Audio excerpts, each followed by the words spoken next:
Good evening. We're ready to begin. This Planning Commission meeting is called to order. This meeting has been properly noticed and posted in compliance with the open meeting law. These proceedings are being video recorded as well as presented live on KCLV, Cable Channel 2. Please note customers of CenturyLink and Cox Communications can view this program in high definition on Channel 1002 and in standard definition on Channel 2. You can also watch this meeting live on Apple TV, Roku, and Amazon Fire TV on the Go Vegas app. The Planning Commission meeting, as well as all other KCLV programming, can be viewed on the internet at www.kclv.tv/live. The proceedings will be rebroadcast on KCLV and the web the Saturday of the meeting at 10 a.m., Monday at midnight, and the following Tuesday at 6 p.m. Would everyone please stand for the Pledge of Allegiance?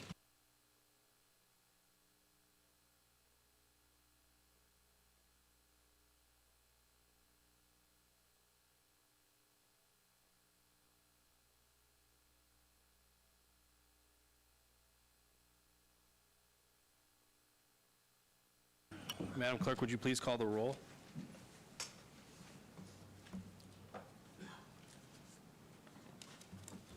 Chair Cherry. Present. Vice Chair DeSalvio. Present. Commissioner Quinn. Excused. Commissioner Schlottman. Present. Commissioner Toussaint. Present. Commissioner Williams. Thank you. Thank you. And before we move on to item number 4, I have a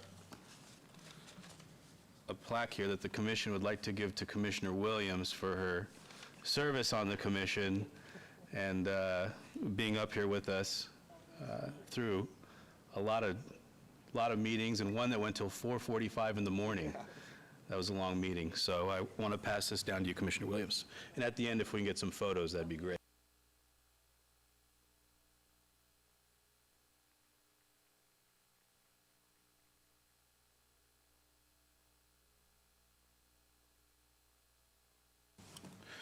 Okay, we're on item number 4, public comment portion of the agenda. Are there any members of the public who wish to speak under this portion of the agenda? Any items will be cross-referenced with agenda items. Seeing no one, we will move on to item number 5. If you'd like to speak, sir, I need you to come up to the podium. I'll need your name and address for the record, please. Just a clarification, sir. If I wish to speak in opposition of a particular agenda item, I speak at that time, or do I speak now? You do when that item is brought forward. And if I can get your name and address for the record. Stuart Mann, 273 Castellari Drive, Las Vegas, 89138. Thank you. Thank you very much. Thank you. Okay, we will move on to the approval of the minutes. Commissioner DeSalvio, can we get a motion on the minutes? Yes, Mr. Chairman, if it pleases you, I would like to make a motion to accept the April 9, 2019 meeting minutes. Thank you. There's a motion on the floor. Please cast your votes. Chair Cherry, I will be abstaining. I was absent during that meeting. Thank you, Commissioner Williams.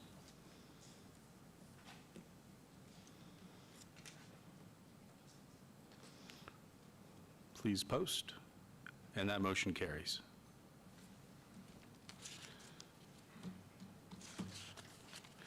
And I will call to everyone's attention, on both sides of the podiums are agendas for you to grab so you can follow along with us.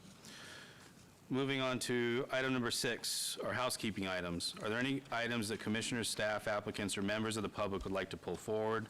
Does anyone wish to speak on these items? I will say I will be, or note that I will be pulling item number 10 off the one motion, one vote for discussion during the public hearing portion of the agenda. Mr. Chairman, we do have one housekeeping item. The applicant is requesting to obey item number 25 to the June 11th, 2019 Planning Commission. Thank you. Thank you. Commissioner DeSalvio? Yes, I'd like to entertain a motion for approval on item 25. The applicant requests abeyance till June 11, 2019 Planning Commission meeting. Thank you. There's a motion on the floor. Please cast your votes. Mr. Chair, my copy indicates number 26. Is that correct, or 25? 25. Okay. Mr. Chair, through you, that was a bad copy. We had a new one. I guess we didn't get it out. So it is Item 25. It is 25. Yeah, thank you. All right, there's a motion on the floor. Please cast your votes.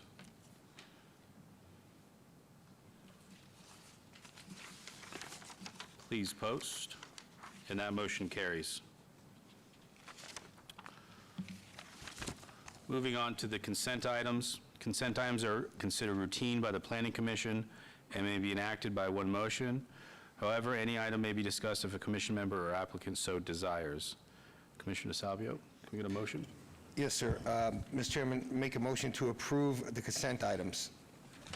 There's a motion on the floor. Please cast your votes.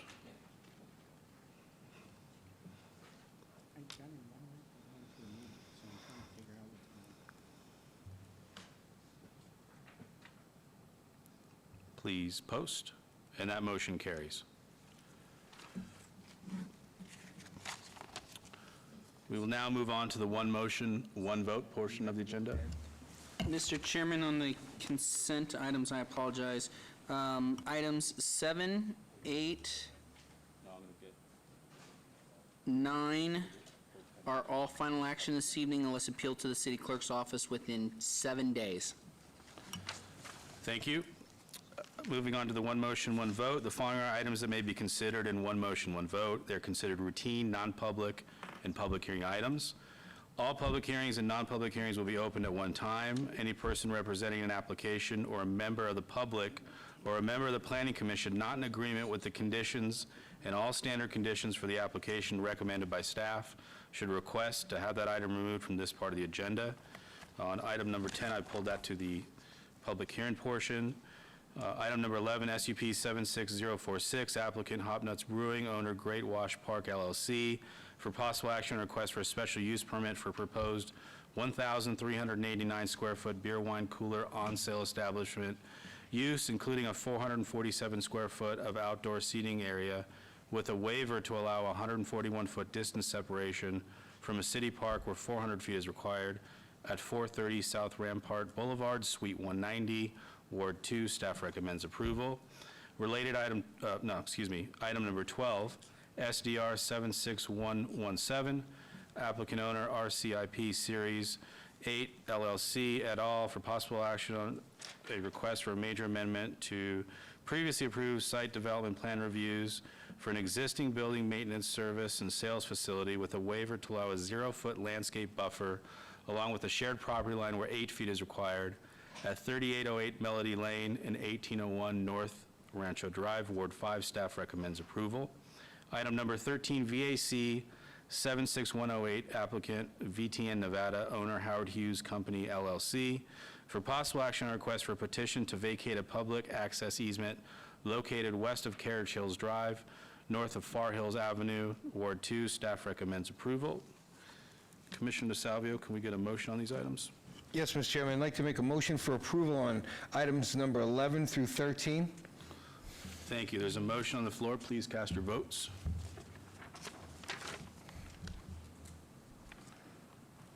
Please post, and that motion carries.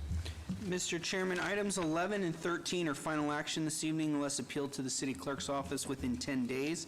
Item number 12 will move forward to city council and be heard as a part of their agenda on June 19th, 2019. Thank you. We're now to the public hearing portion of the agenda, and I'm pulling forward item number 31, and then we'll hear 27 through 30 right after that, and then circle back to 10, and then the start of the public hearing agenda. Item number 31 is DIR 76341, applicant owner, City of Las Vegas. Discussion for possible action on report of the City of Las Vegas 2050 Master Plan. All wards, staff recommends approval. Good evening, Commissioners. For the record, Marco Vallada, City of Las Vegas Planning Department. I'm here tonight to present a brief update on the progress on the City of Las Vegas 2050 Master Plan. This was a report that was given to the City Council on May 1st by Smith Group and Director Summerfield. We're sharing this same information to the Commission tonight on where things are at since our last update to this body in April. To date, Our team and the planning department have done considerable visioning with you, the city council, and members of the public. And based on what our teams have heard, there have been several fitting phrases that help shape this planning effort. This past week, we had the annual El Dorado Parade and Rodeo. We know that Las Vegas has grown considerably and has defied odds and changed expectations and perceptions. We're no longer that dusty railroad stop on the way to Southern California. We're a major metropolitan community that's grown considerably since the city incorporated May 15th, 108 years ago. We're also a city that's at an inflection point. Our resources depend on our limited resource. Our resources are dependent on what we have today, and they're limited and they're dwindling, and we can't continue growing like we once did. We need new strategies as Las Vegas moves forward into the future. We continue to be recognized as a regional, national, and global leader, and we'll continue to plan for our residents, and we need to continue considering what, as the world watches us, what we need to do. City leadership has shown that implementable planning and visionary planning can yield results that are transferable for our community. We're also planning a plan that's visionary, and we look to create something that will be taken into the future and as a framework year to year for both short term and long term. So just a brief recap on where we're at here and our accomplishments. We're anticipating continued socioeconomic and demographic changes, and we're anticipating another 250,000 people living in the city of Las Vegas and another 1 million people in our region. However, as we build off of our previous efforts in the city, we hope to maintain momentum by developing a clear vision for the future of Las Vegas that provides direction for future development, complete with recommendations that are implementation-oriented, yet adaptable to changing conditions over time. We also hope to continue public involvement and build community consensus as we transition into plan writing and development in the long-range planning division. So right now, we're at the midpoint of this planning effort, and we're exploring options based on the input that we've received during the visioning and understanding portions. And so far to date, planning has been out and active in the community. We've been to over 43 of 50 scheduled community events, and we've received input from more than 2,000 members of the public through various questionnaires and surveys. We're also soon to receive some results on a statistically significant survey that's been conducted through applied analysis. We'll continue to be doing that through June, and we'll have public open houses and workshops in the middle of next month at city community centers and with the Smith Group consulting team. And what we've, and this just shows that we've been really out across the city. We have a citizens advisory committee.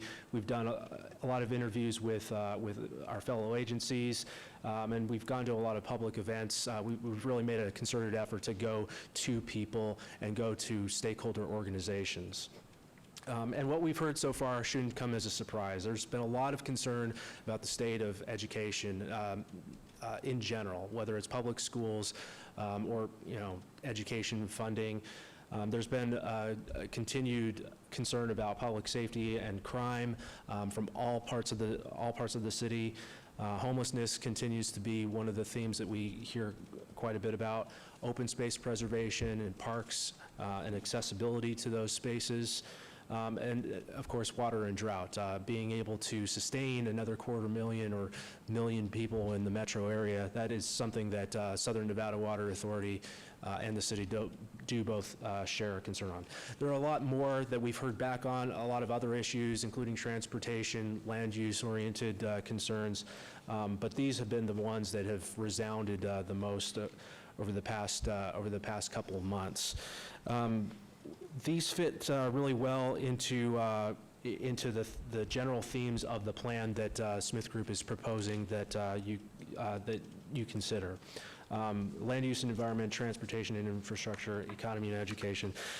As we transform these challenges into new opportunities and are guided by principles, they apply to these core themes, and we think that this is the proper framework for the and makeup of the plan. So tonight, we'd like to get your general support for these guiding principles that you see on the left of the screen and for this vision statement.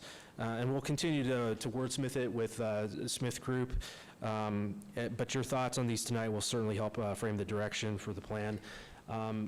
So in general, these will help us measure success across each of the themes and help weigh recommendations, foster community-driven implementation, and help improve overall quality of life. So as far as an equitable Las Vegas, Las Vegas is an equitable city for all with access to jobs, services, education, resources, no matter where people live. Las Vegas is a sustainable, adaptable, flexible city that manages water well, has new transportation solutions to support higher densities, and sound planning for extreme events such as flash flooding, extreme heat, and drought. Las Vegas is a healthy city, beyond just clean air and clean water. The city is a place to sustain families, appeals to senses, nurtures spirits, and has the opportunity to access parks and open space through walkable neighborhoods. It's a livable city with that's unique, complete, enjoyable, distinct Vegas style that we've had for the past 100+ years. The city will ensure that we have places to gather and things to do, and ensures a high quality of life. And finally, we attract the best and the brightest. Planning will ensure the ability to retain our existing residents and make sure that people that are looking to move to Las Vegas have opportunities for jobs and education. And we need a plan that promotes and supports that. So our next steps for the plan overall, we'll continue outreach this month and into June. We should soon have our survey comments back from the statistically significant survey, and we will share the results of the questionnaires that we've done, as well as some follow-up questions that we're going to be posing to the public. And we should have a draft concept by the end of this summer. We anticipate having the master plan in front of this body and the city council in early 2020, and we'll continue to keep you apprised of updates along the way.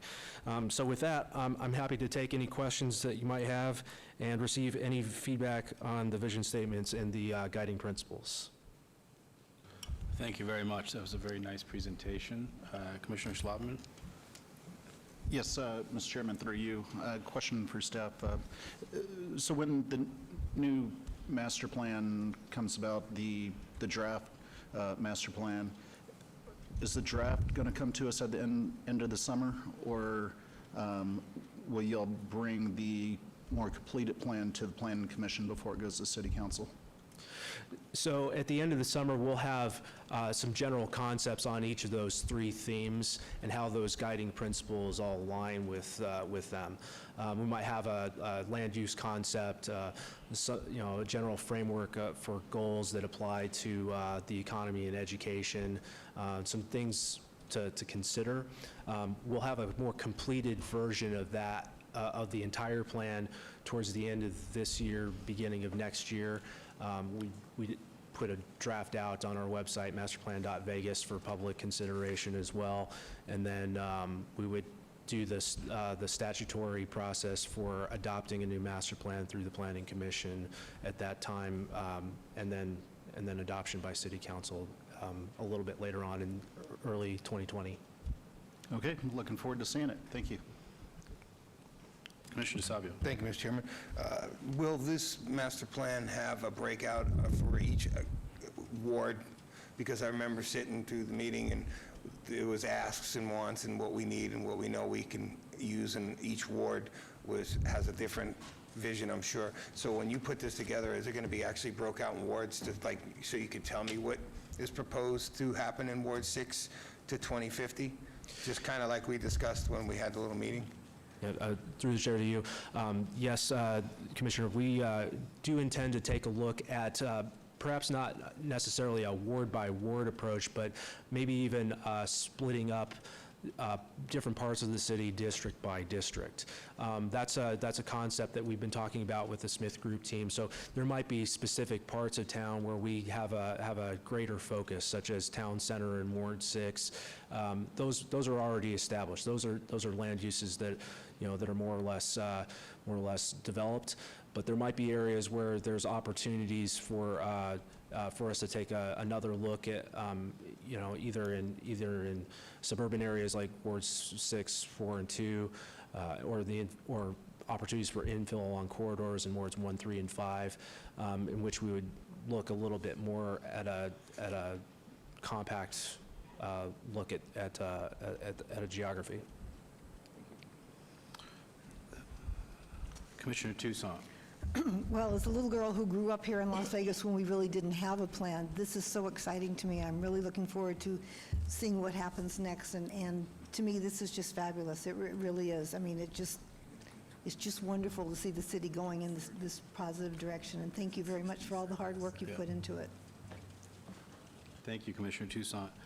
And I will jump in and say, being downtown now for 15 years and living down here and seeing the changes that we've had, and, you have the Smith Center and the Brain Institute and the Arts District and things that have happened on Fremont. And I hope in the master plan there's really a good focus on how to connect and keep connected downtown to the rest of the valley through through trails, through everything, through bus systems that are more efficient, and light rail on wheels, maybe. But I hope it's really a focus, and, I know my friends now, when they're bored in the suburbs, they talk about coming to downtown. So it's really something that's, when before people just wouldn't come to downtown, they wouldn't even consider it. And so I hope it's something that we keep as a focus in the master plan, and expand out and have good connectivity to all the other wards.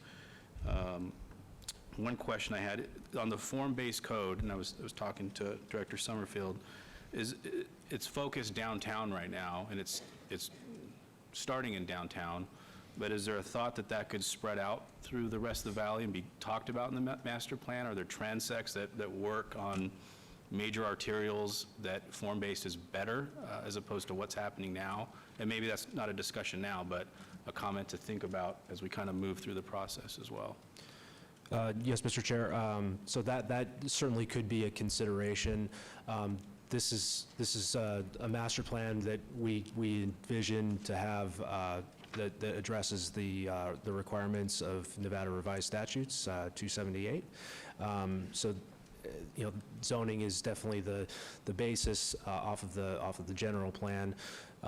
We would certainly talk to Smith Group, our consultant team, about how zoning plays into that relationship. There's certainly some concepts that dovetail with that, of course, but any actions would have to, of course, come through the Planning Commission.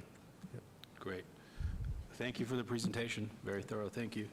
Mr. Chairman, if I might, I just want to make sure that we draw extra attention to, for the audience, just that masterplan.vegas. That'll be a great avenue for the community to continue to interact with this process as we go through. We'll have drafts of the documents as we're working on them for people to be able to comment. So just before we get off this item, I want to just draw extra attention to that address. That's great. Thank you. Terry? Yes. Yes, Commissioner I'd Wade. like to comment also on this master plan. I am very concerned about the master plan. I'm very happy with it, but I also want to know, and I'm sure this will develop over time, how it's going to affect Ward 5, particularly the West Las Vegas area, because often we get left out of the master plan. I think at my house I have probably 6 redos of the master plan. And so this, I hope, is going to be something that we can all be proud of, and I'm sure Councilman Creer will address that with you. Thank you. Yeah. Through the chair to you, Commissioner, yes, we would certainly take a look at the entire city, inclusive of Ward 5. The guiding principles that I talked about, I think they really do speak to the entire city, and we want to make sure that we have an equitable, healthy, innovative, resilient city for all residents, no matter where they live. And that's something that our consultant team and the Long Range Planning Department as a whole, they certainly espouse, and they'll definitely make sure that we take a look at that for you and for Councilman Kerr. Thank you. Thank you again. Appreciate it very much. Thanks. Okay, moving on to items 27 through 30. I'm going to read them all in, and we'll take it at one time. 27, DIR 76242, applicant 95 Management LLC, owner. A question for the city attorney.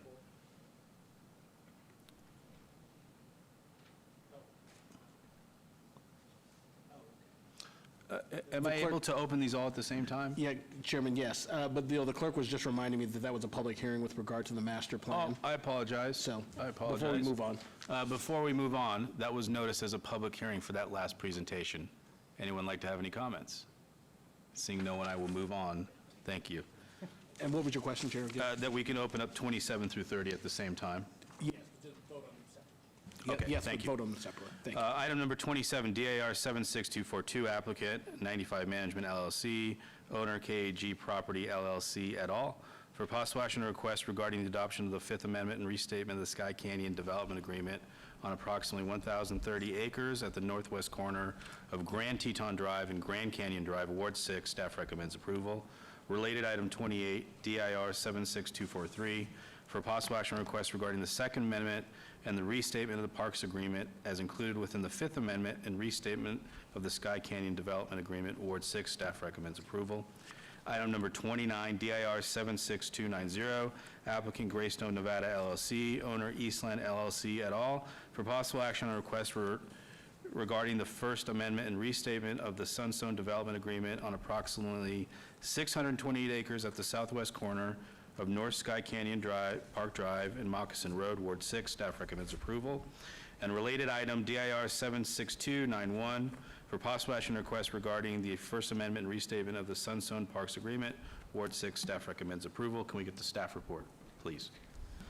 Thank you, Mr. Chairman. Deputy Planning Director Peter Lowenstein for the record. In October of 2018, staff presented to the Planning Commission the two development agreements that split the existing Sky Canyon Master Development Plan into two portions. Those development agreements were subsequently entered into by the approval of City Council. What is before you tonight is the proposed amendment and restatement of each of the two development agreements. And before I go into some detail, these agreements are the culmination of numerous work hours on both sides of the negotiation table, and I would like to extend my thanks to all parties involved in those efforts. The following major changes have occurred in each of the respective development agreements.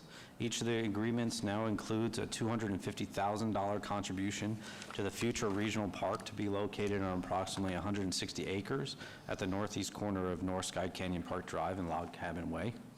Each agreement includes new language pertaining to the processing of future modifications and requiring land use designation changes to become before both the Planning Commission and City Council. Each agreement includes updated exhibits, including their phasing plans, land use plans, and conceptual park plans. Major changes to the Sky Canyon Development Agreement include the fire station is no longer being tied to development trigger and will be constructed within 42 months of the effective date of this agreement. Furthermore, the community will now have an elementary and middle school as part of the community versus that of an elementary and high school, due in part to the high school being planned as part of the future regional park campus. Major changes to the Sunstone Development Agreement include the adoption of two new development standards for the age-qualified portion of the community as well as the rest of the community. It also includes the incorporation of an amenitized trail system, or what is being called an avid trail system, thereby linking parks, streetscapes, and subdivisions throughout the community. In addition to those changes, staff has an additional modification that is needed to be entered into the record at this time, specifically the inclusion of an Exhibit T to the Sky Canyon Development Agreement, as well as amending Section 3.13 of the Sky Canyon Development Agreement to read as follows. Common area landscaping. All common area landscaping abutting village streets shall be designed and constructed in accordance with the Sky Canyon Design Guidelines. Sidewalks, landscaping, and other appurtenances within the common areas abutting village streets shall be maintained by the master HOA. Master developer and its successor and assigns, including the master HOA, is hereby granted a perpetual license to plan, install, operate, maintain, and replace landscaping, irrigation, community signing, and related appurtenances in the city right-of-way, parentheses, collectively, comma, the encroachments, and parentheses, the encroachment shall be shown on off-site improvement plans or other drawings submitted by the master developer to the city for approval. The encroachment shall conform to the terms and conditions contained in Exhibit T. Any existing encroachment agreements entered into between the parties prior to the effective date of this agreement are hereby terminated, and the encroachments contemplated thereunder are hereby authorized under the terms of this agreement. The parties agree that such right of encroachment is for the mutual benefit of the city, master developer, and the master HOA and sub-HOA. The master developer shall have the right to assign such encroachment rights to the master HOA and sub-HOA and shall obtain approval in writing for the city prior to the transfer of encroachment obligation. With the before-mentioned exhibit addition and staff exhibit, as well as amendment to section 3.13, staff is recommending approval of both the Sky Canyon Development Agreement and Parks Agreement, as well as that of the Sunstone Development Agreement and Parks Agreement, and we look for your support. Thank you. Thank you. Can I get your name and address for the record, please? Yes, sir. Thank you, Mr. Chairman, Commissioners. Stephanie Allen, 1980 Festival Plaza Drive, here on behalf of both applicants on these 4 applications for approximately 1,600 acres in the Northwest for 2 master plan communities. With me tonight is Chris Armstrong, who's part of the Olympia Group and the master developer for Sky Canyon. Also, Dave Knoyer's here with Lennar Homes, who is the master developer for Sunstone, the new community on the east side of the 95.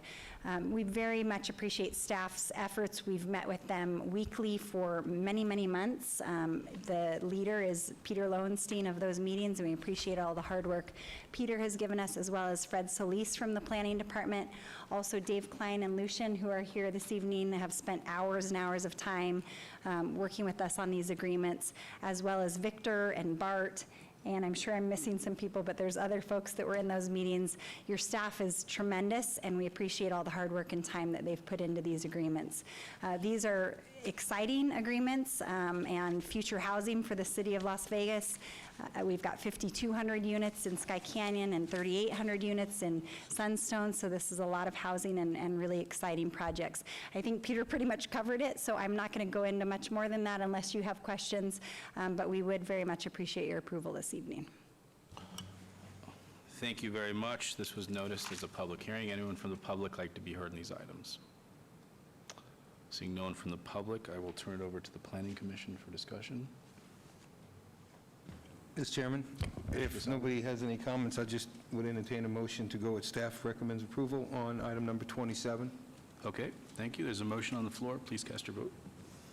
Mr. Chairman, that's the first development agreement with Sky Canyon, so that would be as amendment read into the record. That's correct. Correct, thank you. And I'll say that. Please post. And that motion carries. Mr. Chairman, I'd like to make a motion to approve item number 28 as read into the record. Thank you. There's a motion on related item number 28. Please cast your votes.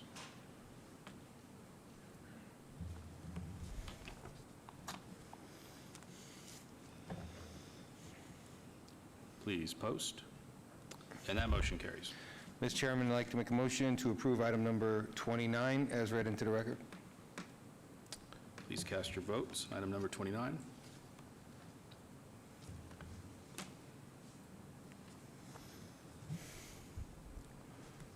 Please post. And that motion carries. And, Mr. Chairman, I'd like to make a motion for item number 30 for approval as read into the record. Thank you. There's a motion on the floor. Please cast your votes.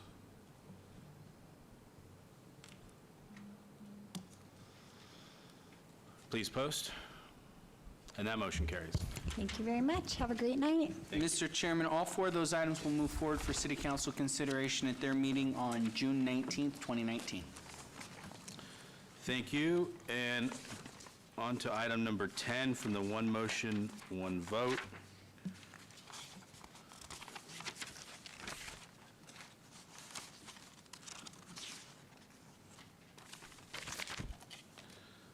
ZON 76105, applicant owner S&D Graham Properties LLC, for possible action on request from a rezoning from PR to C1 at 1353 Arville Street, Ward 1. Staff recommends approval. Can we get the staff report, please?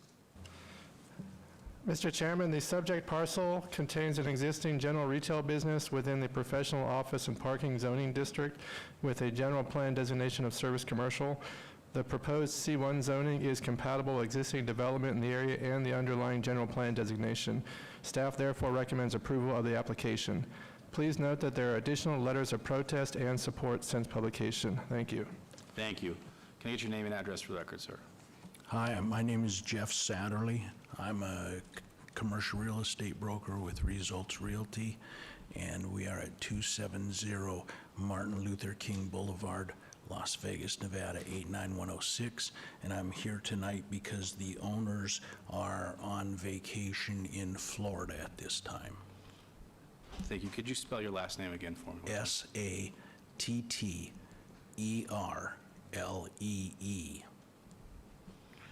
Thank you, Mr. Satterley. The reason why I pulled it forward, typically Commissioner Quinn, she's a great steward of her ward, and she's not here tonight. And it's something where I had a few calls on going to C1 farther, deeper into a neighborhood that's been working to get sidewalks and crosswalks and has a school and on the backside of it. And so there was just some concern there. And I think rather than us hearing it tonight, I'd ask if you'd consider that we obey it until your owners are back, and maybe we could meet with some of the people that brought up the concerns. And there might not be any issue at all, but just so they can understand what's going on before this commission hears something that is asking for a rezoning to a more intense use. Yes, I think that would be acceptable to us. We just would need some details as to when and where and that sort absolutely. of thing. And it's something, I will reach out to Commissioner Quinn to see if it's something, I know she's been traveling, and if it's something, if she's back, can help facilitate. If not, I will help facilitate myself, just so it's a conversation that keeps moving forward and not spinning. And I believe, asking the city attorney, if we ask for it, it has to come back within 30 days. And Correct, Chairman. Correct, okay. Are your owners going to be back within 30 days? Yes, they'll be back in about 5 days. Okay, so I have no problem us asking for it, it's just so it gets back on the agenda, and we know it's going to be back on the agenda. So we'll be back on the June agenda? Yes, it would be... June 11th. June 11th, thank you, on the June 11th agenda. So if you don't mind, I'd like to move for that motion Yeah, I on think abeyance. that's acceptable, yes. Great, thank you. Okay. Is that... Yeah, with the council's voting on that ordinance, you can hold it up to 30 days, so. Okay, I don't want to keep them held up. I'd like, can I bring it to the June 11th? You're fine. Okay, okay, so we'll keep it at the June 11th, and that's what I'd like to make a motion for, if that's okay? Okay. There's a motion on the floor.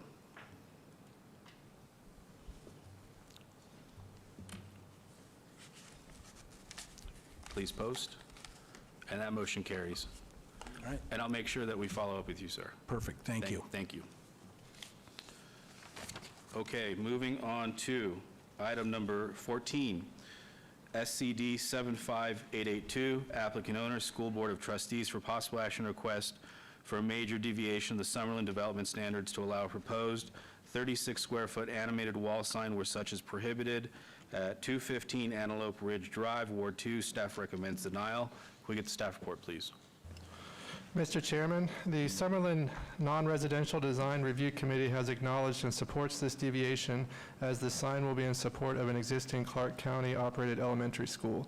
However, Summerlin development standards specifically prohibit animated signs, and staff finds this deviation could potentially have a negative impact on surrounding residential development. Staff therefore recommends denial of the application. Please note that there are additional letters of protest since publication. Thank you. Thank you. Can I get your name and address for the record, please? Chris Dingle, 1180 Military Tribute Avenue, Henderson, Nevada, 89074. I'm with the Clark County School District. This is a request for a wall sign at Bill and Rosemary Vasiliadis Elementary School. If I could get your attention to the overhead. The sign is proposed to be located right here where my pen and my finger are pointed at, on the north side of the bus drop-off on an existing planter wall and retaining wall. And if I can, let me go. Here's what the sign looks like. Get that out of the way. This is a photo sim of it, and this is the sign itself. The sign is two parts. It's an school. It has a school logo and the school name, and then also an LED portion. It's proposed to be 10 by 6. It has been approved, as staff mentioned, by the Summerlin Non-Residential Development Design Review Committee. And one of the things that I'd like to point out is that they put some conditions on it. One of them is that it be tan, painted tan to match the wall. It also it can only be on an hour before and an hour after school, Monday through Friday. Those are conditions that the city has also placed on us. The city put a condition that says we have to follow the Summerlin conditions, and we're willing to do that. We're asking your approval. I'm here to answer any questions. Thank you very much. This is noticed as a public hearing. Anyone from the public like to be heard in this item? Seeing, please come up to the microphone. I'll need your name and address one more time, sir, and if you're for or against. My name is Stuart Mann. I live at 273 Castellari Drive, Las Vegas, 89138. Castellari Drive is virtually parallel to Antelope Ridge. It's directly across the street from the school, which is, the address is in the subdivision of Savona in Summerlin. We were very well aware in purchasing the home 3 years ago that there was to be an elementary school built there. However, we were totally unaware that the school was going to be a first of its kind, be 2 stories. In addition to the 2 stories, it was built up on land that was brought in to level an uneven surface, apparently. So now the school has the appearance of being three levels high. Now, we are directly across the street from that, and we see the 3rd level of the school continually. It is while I hate to use the term eyesore for an elementary school, it is an eyesore to us where we didn't expect to see any school. We appreciate there being an elementary school in the area. I think it's a good thing. But the height has made it very difficult to sell properties on that side. We have had people looking at our home to buy, and they have objected to seeing the school behind us. Neighbors on both sides have tried to sell their house, and we have heard from our neighbors that they get the same objection. I have actually put in 2 very tall trees at the cost of $3,000 to try to block that view, and hopefully that will help me. An animated sign, which, as you know, is in violation of the Summerlin Development Standards of September 15, 2004, would exacerbate this problem, and I strongly object to the approval of this request. Thank you, sir. Thank you for your comments, Mr. Mann. Anyone else from the public like to be heard in this item? Seeing no one, I will close the public hearing and allow the applicant a minute if they'd like a rebuttal. One of the things he stated was the school was 3 stories. It's 2 stories. It was also approved. It's not the first or the last 2-story school that we've built. All the schools now are 2 stories. It has been reviewed and approved by Summerlin. And the sign, it doesn't have any neon. There's software that the principal will be able to control, and they'll be able to control when it's on, what the message will be, and the brightness of the sign, and they'll be able to adjust the sign to dim it accordingly to the sunlight at the time. Okay, thank you. I will turn it over to the commission for discussion. Commissioner Toussaint. I lived in Ward 2 for 18 years, and I just went by this property the other day, and I think it's a beautiful school. Personally, I don't have a problem. The sign's going to be on an hour before school, an hour after school. It won't be on at night, it won't be on weekends, is that correct? So it'll only be on the hour before school and the hour after school. During school, will it be on during the school hours? Yes. It will be, okay. I don't know how the rest of my fellow commissioners feel about this. I don't have any heartburn about it, and I don't have a problem with it, but I'd like to hear from the rest of you.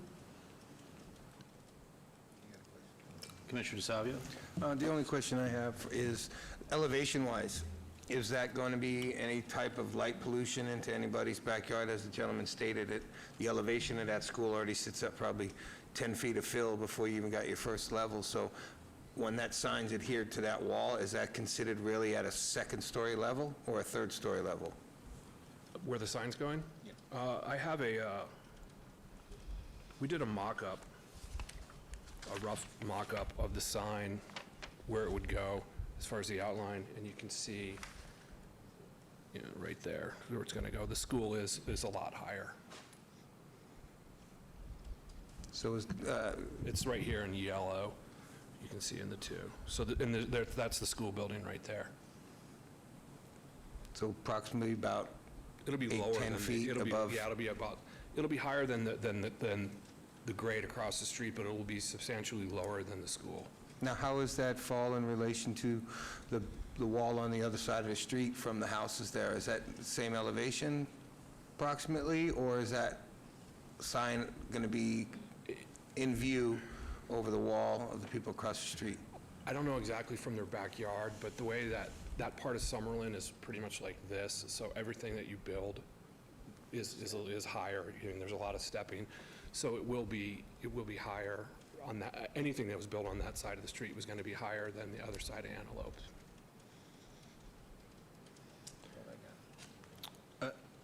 Commissioner Slotman, did you have a question? Yes, Mr. Chairman, through you, I had just a couple of comments. I looked in the backup. I was going to see if there's any support or protest. I know that we have a gentleman here today in opposition, didn't have any other cards mailed in, and it does look like they have, and it looks like we have the Summerlin non-residential, besides some stuff to come in after the fact. Anyways, the Summerlin Non-Residential Design Review Committee has signed off on this. Feel a lot more comfortable with it since it's going to be on during the daytime and not at night. And so, for those reasons, I could support this item. Thank you, Commissioner Schlotman. Just one question for the applicant. Did you guys consider maybe running it perpendicular so it wasn't directly facing homes? Yeah, Rich Henshaw, 5115 South Orville, Patrick Sign. That's how we originally started off with it, running with a north and south direction. And we had met with Summerlin Review probably for 8 months, doing different locations, and they did not want it on the street. They wanted it back, set off the property line, and lower to the ground. It's sitting like 3 feet above the ground on that retaining wall. So they wanted it as low profile as it could be. Thank you. Anyone like to entertain a motion? Through you, Chairman, item number, I can't read, 14, SCD 75882, motion to approve. There's a motion on the floor. Please cast your votes.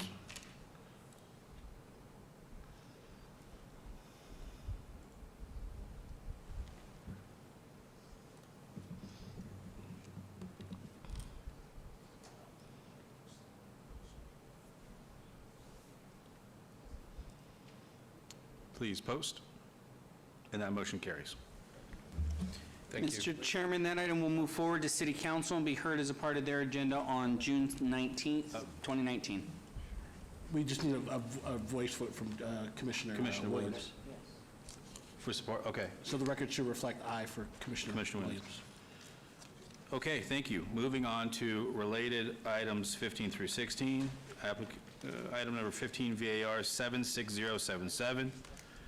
applicant Clark County School District, owner, School Board of Trustees, for possible action request for variance to allow deviations from Title 19.10.020 CV development standards on 7.03 acres at 950 North Tonopah Drive, CV Zone, Ward 5. Staff recommends denial. And related item, 16 SDR 76079, for possible action request for a site development plan review for a proposed two-story, 88,540 square foot primary public school development, Ward 5. Staff recommends denial. Can we get the staff report, please? Mr. Chairman, the applicant has proposed a site development plan review to develop the subject site with 4 new structures at an existing primary public school site. The submitted justification letter indicates the existing school will be demolished except for 2 remaining structures after the 2019-20 school year and will reopen for the 2021 school year. The applicant has requested the following variances of required development standards within the CV Civic District. To allow a 39.33-foot building height where 35 feet is the maximum allowed, to allow no trees within a portion of the west property line buffer, to allow 31 interior parking lot trees where 34 are required, to allow a 0-foot landscape buffer along a portion of the west property line and a 10-foot buffer along the east perimeter where 15 feet is required, to allow buildings within the development to not be oriented at the front of the site, and to allow the proposed parking lot to be located in the front of the corner of the subject site where parking lots are required to be located away from the street front. Due to the failure to meet the minimum requirements of 2019 development standards, staff recommends denial of the project. Please note that additional letters of support were received after publication of this item. Thank you. Thank you. Can I get your name and address for the record, please?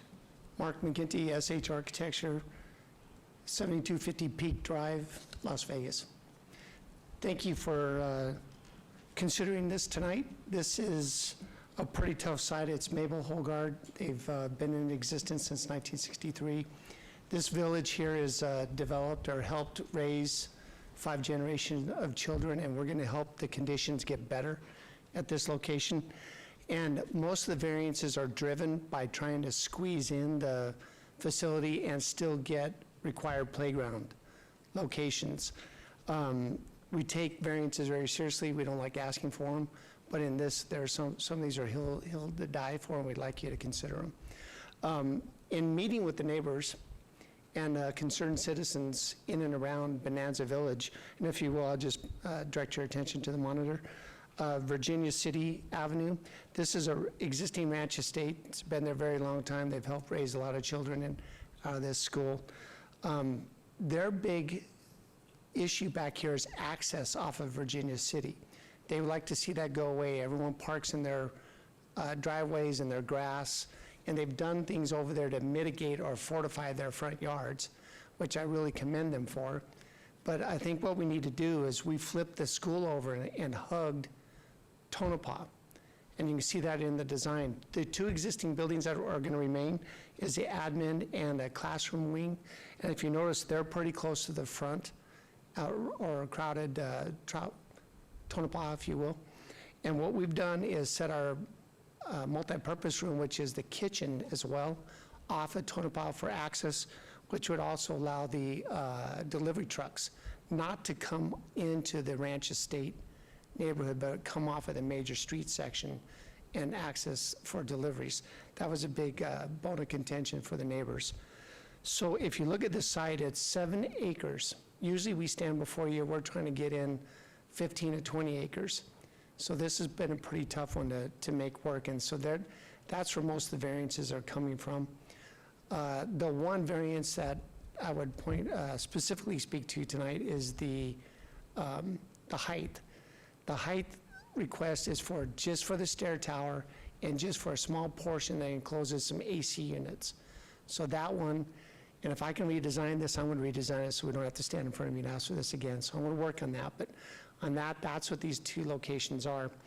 And if you would indulge me for one more minute, in the conditions, should you wish to approve this, I would like to point out in the conditions, item 10, Public Works, and ask that part of this be stricken. Under item 10, construct all half-street improvements on Tonopah Drive and Virginia Avenue to city standards. And this is just the same thing that we were before you last month for Wasden Elementary School. Any of these schools that we back up against or sit in ranch estates where their streets are set for a earlier time for horses, this is the same issue that we had at Wasden. And I find it ironic that we're up here arguing on behalf of this, but it's important to the neighbors, and I'm defending that. This, if you look along Virginia, that is in the ranch estates, and right now that whole development does not have curb gutters or sidewalks. They've got equestrian trails around the perimeter of every road, and in fact, there are still horses in the neighborhood, and they do bring them over to visit the kids. And if we take this back in front of that group again, we'll be here for a long time arguing about these half-street improvements. Secondly, that on Tonopah, we do agree with staff on about 2/3 of that improvement, but we'd ask that the section immediately in front of the existing facility and the existing parking lot down to just before the new commercial approach that we're proposing would remain in effect and not have to be brought up to city standards. It's almost there, but if we get rid of that or go back to city standards, we're going to kill the whole parking lot again. And one of the driving ideas behind this whole site configuration is getting 132 parking stalls on site where 129 are required. Right now, they're grossly underparked, and all of the parents park for pickup out on Tonopah. So I think in favor of making the condition better, keeping this existing curb line along the front here on Tonopah would be in the public's best interest. And with that, I will answer any questions you may have. Thank you. This was noticed as a public hearing. Anyone from the public like to be heard in this item? Seeing no one from the public, I'll turn it over to the commission for discussion. And I have just a quick question before I go to Commissioner Williams. Looking at the site plan, going to your left, on the original photos where it was all grass, Yes. is that the same area that we're looking at? That is the exact same area. That was a shared park/playground between the city of Las Vegas and the Clark County School District. It was an old MOU, and the city does not want to participate in that. They take care, the city actually maintains it, and we play on it. So we went back to them and said, what do you want to do here? They were okay with in helping us get more parking. So the fence that goes along that, the chain link fence, that goes away. We have parking. Correct. A little bit of green space, some basketball courts, and then it goes to the first building? Goes to the first building, which would be the MP room, the new MP room. And is there, so it's just open at that point on that side? There's no fencing, there's no... Oh, no. It'll be secured, just like any Clark County School District facility. In fact, if I can point, Chairman, to the monitors again, right along here, this is the central plant. That makes up part of the security. Then we have a new chain link fence proposed down and securing the playground and the field. So it's just like any school, security works like an onion. We got our perimeter, then we got our courtyard security within it. A little hard to do in 7 acres. Okay, and I just, we saw an applicant with a sign before you, and I see these beautiful bricks and nice detail coming through. And then we see the picture of the existing playground with the chain link fence that's going kind of sideways, and that's why I bring it up. I hope it's cleaned up into a much better standard than it was previously. Oh, yeah, in that area. that chain link fence was erected in 1963, so we're gonna fix it all. Yeah. It'll all be new when we leave. Commissioner Williams? Yes, thank you for your presentation. I've lived in the community all of my life, and I do live in Bonanza Village. Oh, great. But my concerns regarding this won't affect me any greater or lesser because I live there. I support this wholeheartedly. This used to be Bonanza School years ago, and then it was changed to Mabel Holgard, so it's a historic site with an ever-increasing number of students that need to be housed there. I can see you having 2 stories or increasing the height, because they're 2 stories across the street. They're apartments, 2-story apartments Yes. on both sides, the west and the east. My sister lives directly next to the school on Virginia City. And her concern was only that the buses didn't come in and park, and that if it was 2 stories, that the kids wouldn't be looking into her yard. And I said I would definitely express that on her behalf, but none of the neighbors have indicated that they don't want this to happen. I think it's going to be great for the community, it's going to be great for the kids and for the parents who have to look for a place to park. I just hope you, the school district, and the planning department can work together with this and make it happen. With that, Like to make a motion, Commissioner Williams? ready for a motion? Please. My motion is to approve. Okay. And let me put my glasses on so I can go back to it. Okay, where are we? 15 and 16. Okay. BAR 76077. I move to approve. Thank you. There's a motion on the floor. Please cast your votes. For SDR 76079. Let's, Oh, I'm sorry. Okay, please post. And that motion carries. And Mr. Chairman, Lucian Pyle, Public Works. Before we can address, their concern with item 16, I don't believe the offsets can be addressed to the application as submitted. They would need a variance to request not doing offsites on Virginia Street, which if we had a rural standard to allow no improvements, then that would be allowable, but because we don't have that in our code today, they would actually need a separate variance application to address offset improvements on Virginia Street. So it's nothing that can be addressed. His request, I don't believe, can be addressed by the commission tonight, but he can maybe Submit an application for a correct. variance. So Chairman, does that mean that he'll probably need to hold this application until the variance is applied for? Through you, Mr. Chairman, that's a possibility. He could hold it, or he could go as is and then file separately with either review a condition combination with a variance or something similar to that. But you'd have to condition the applications Subject to the variance being granted. Okay. And I guess I would ask the applicant, would you like to go forward with a vote tonight with the application with the subject to, or would you like to table it and come back with a variance request at the same time?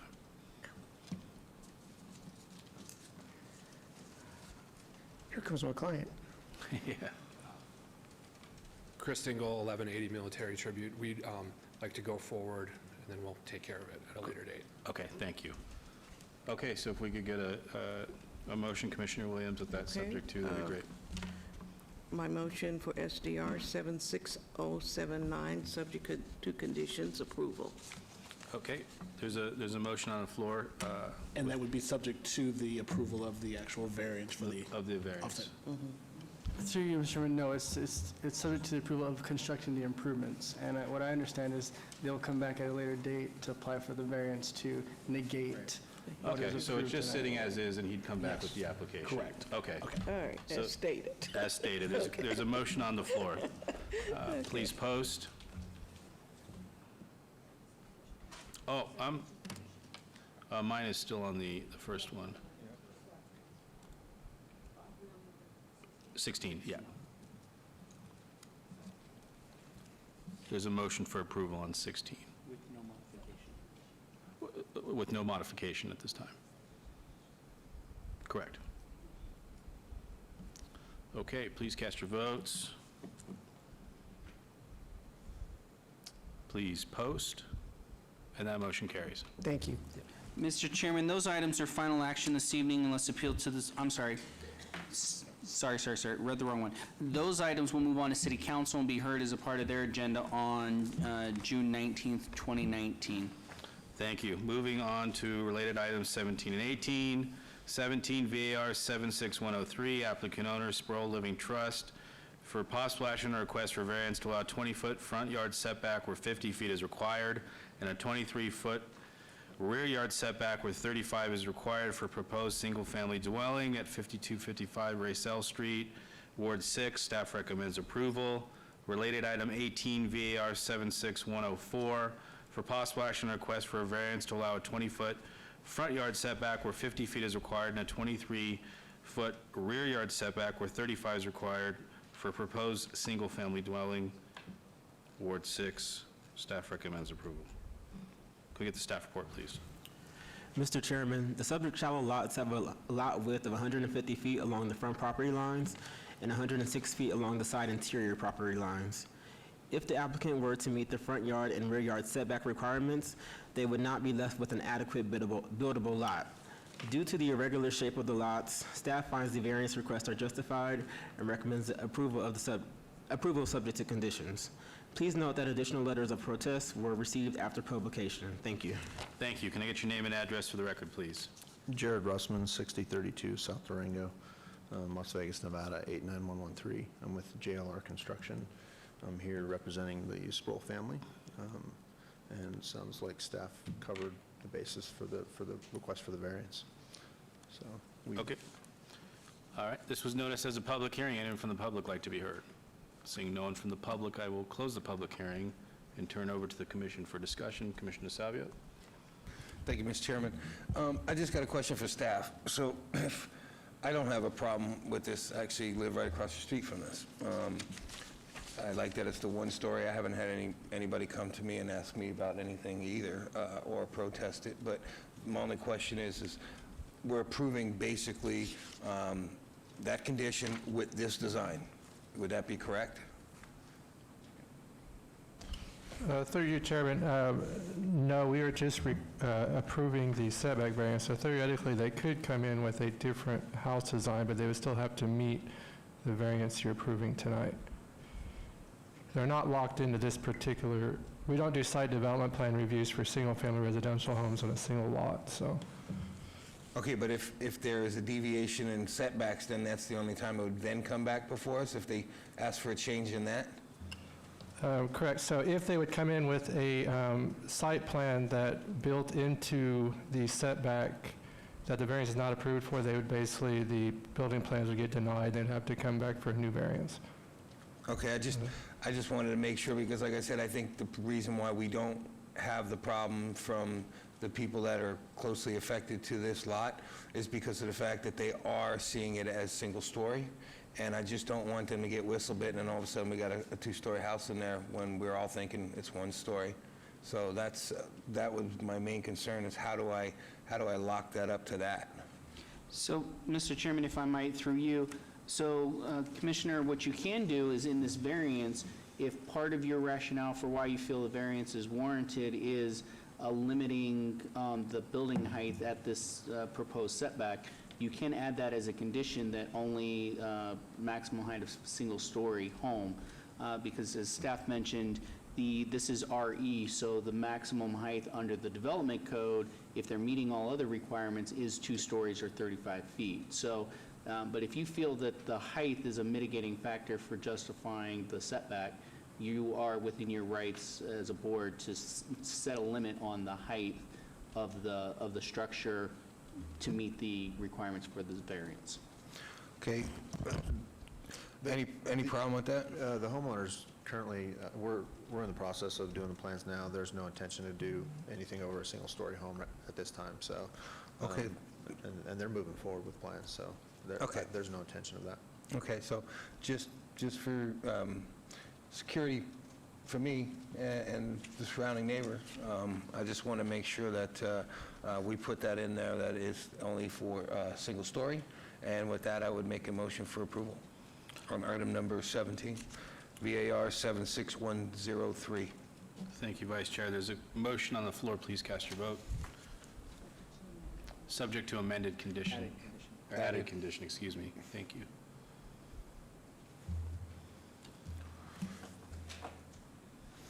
Please post. And that motion carries. And, Mr. Chairman, motion to approve item number 18, VAR 76104 with the added conditions. Thank you. There's a motion on the floor. Please cast your votes.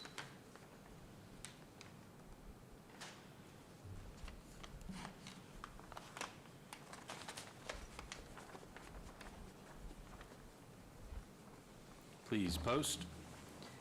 And that motion carries. And Mr. Chairman, these are the items that are final action this evening unless appealed to the city clerk's office within 10 days. Thank you, Director. Thank you, guys. Thank you. Good luck. Moving on to related items 19 through 21. 19 VAR 76120, applicant owner Best Amigos LLC for possible action on a request for a variance to allow a 0-foot rear yard setback where 20 feet is required at 2401 North Rancho Drive, Ward 5. Staff recommends denial. Related item 20 VAR 76267 for possible action on a request for a variance to allow 15 parking spaces where 27 are required, Ward 5. Staff recommends denial.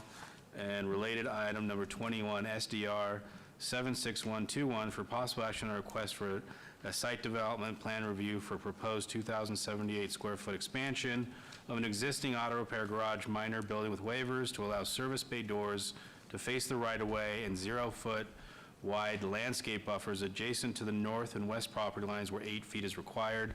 Ward 5, staff recommends denial. Can we get the staff report, please? Mr. Chairman, this is a request to expand an existing auto repair shop. The subject site has an open code enforcement case regarding weeds and outdoor tire storage. Due to associated variances and waivers, staff finds that the proposed building expansion as configured is not harmonious and compatible with the surrounding area. Therefore, staff recommends denial of all requested entitlements. Please note that additional letters of protest were received after publication. Thank you. Thank you very much. Can I get your name and address for the record, please? Hi, my name is Miguel Gutierrez of GVS Construction, 3978 Keystone Court, Las Vegas, Nevada, 89103. Thank you. Mr. Gutierrez, could you spell your last name for me, please? Gutierrez. Thank you. All right, so as we all agree, this is an eyesore. That corner is bad. It looks horrible. They have storage containers, tires, name it, it's there. I've been working with Best Amigos LLC for the last 6 months now. They have multiple locations in the valley, and one by one, we're turning them around and getting rid of the eyesores by running a clean operation. By clean operation, we mean we are planning to make an addition, have warehouse with contracts in place for disposal of tires 3 times a week, have a clean operation, add more bays, and get rid of that eyesore with neutral colors, something nice, so that it's an inviting, clean, safe location. There's containers, tires, it's dirty. The owners recently purchased a property in 2017, and they are owner-operators. The tenants, their original contract expired, and our owner-operators are ready to get in and improve the property, so. Okay. This was noticed as a public hearing. Anyone from the public like to be heard in this item? Seeing no one for the public, I will turn it over to the commission for discussion. Commissioner Williams or Commissioner DeSalvio? Thank you, Mr. Chairman. Question I have is for staff. Is the active code enforcement problem still a problem? Has it been addressed? And what was it for? Through you, Mr. Chair, the code enforcement case is still open, and it was due to, there was a weeds issue and an outdoor tire storage issue. And nothing's been addressed as of, when's the last time it was checked, do you know? Through you, Chair, so I don't have specifics on that, but I did get word from the Director of Code Enforcement that it still is open and there still are issues. I just don't have specific details. Okay, thank you very much. Before we go to Commissioner Williams, I will say, I mean, I think you know all the problems with the site, and I think staff has it right with denial, and I think that you can definitely put together a better application that fits within this and addresses the issues. I I look at Mr. Klein with fire and see that the storage of all those tires out there through code enforcement, and that, I'll let you speak to that. That seems like quite the hazard. Through the chair, that is correct. As it says, speaking, there is a code enforcement case on it. It does get a little exciting when tires start going. It takes a lot of water to get out of there. In our pre-application consultation on this site, the exact thing was brought up and the concern with it, and it was expressed that the abatement of all these tires would occur. We're satisfied with that. It doesn't fix it now. As spoken, there is a code enforcement case, and it is challenging. We would expect, this is not the only location in town we have this, but we do diligently work on these because it does present a risk to the neighborhood. Yeah, I can see that. Thank you, Mr. Klein. And again, I have no problem with an application that comes forward that kind of fits in the box, and you get some of these code enforcement issues behind you, but as it sits, I just won't be able to support the application. Commissioner Williams? Are we ready for a motion, Chair Cherry? Please. I move to deny. Let's see, where am I? BAR 76120. Thank you. There's a motion on the floor. A yes vote is for denial. Oop. Okay, got it. Please post. And that motion carries.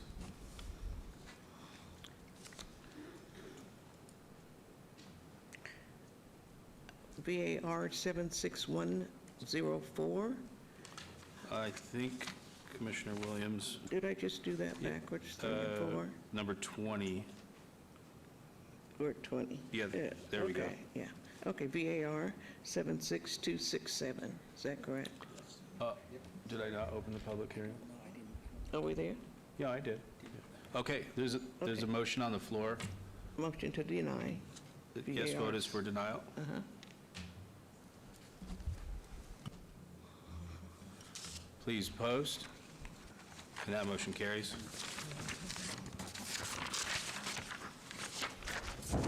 Go 21 next. And we have SDR 76121. The motion is to deny.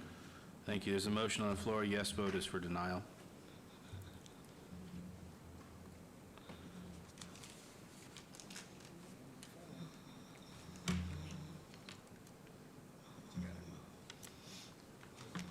Please post. Okay. And that motion carries.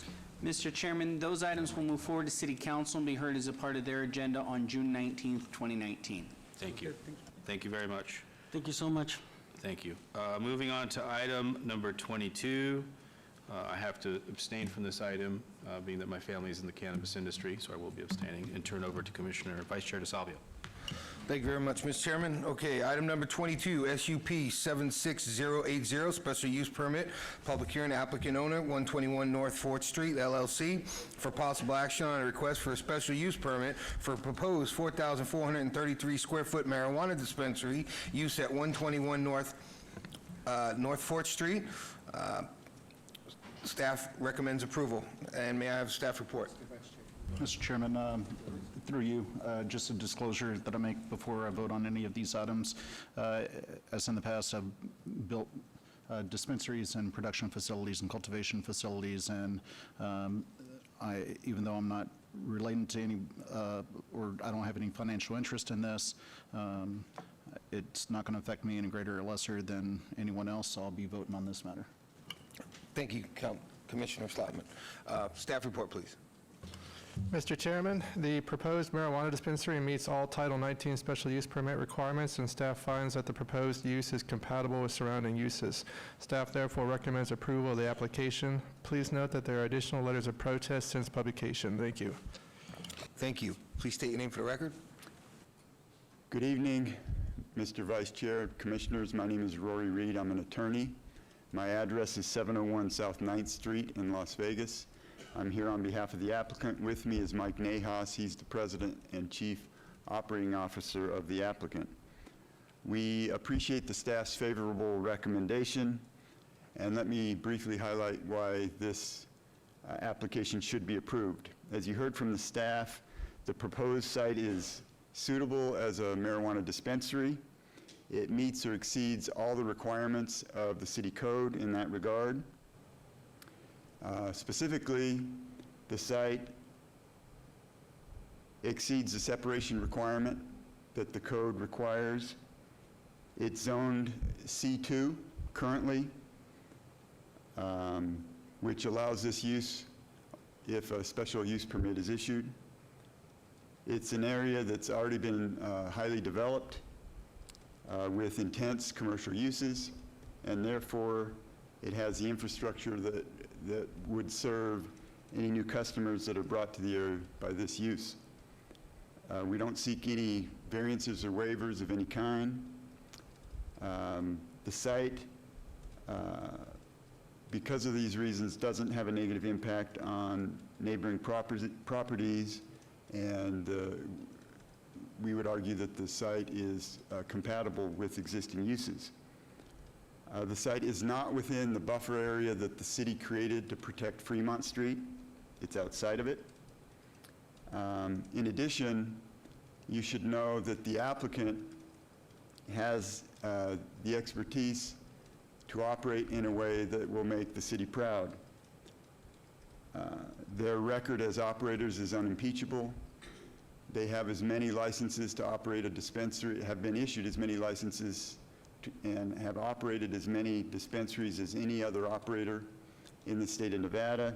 They had a dispensary in the city on Western. They have 2 that are operating in Clark County, another in the city of Reno. They have a proven record, and they use best practices to ensure the safety of their customers and of the public. So in summary, the site's suitable. The applicant has the expertise to operate this facility appropriately, and we would accept staff's, if approved, conditions, and we'd encourage you to follow the staff's recommendation, and we'd request your favorable consideration. Thank you. Thank you.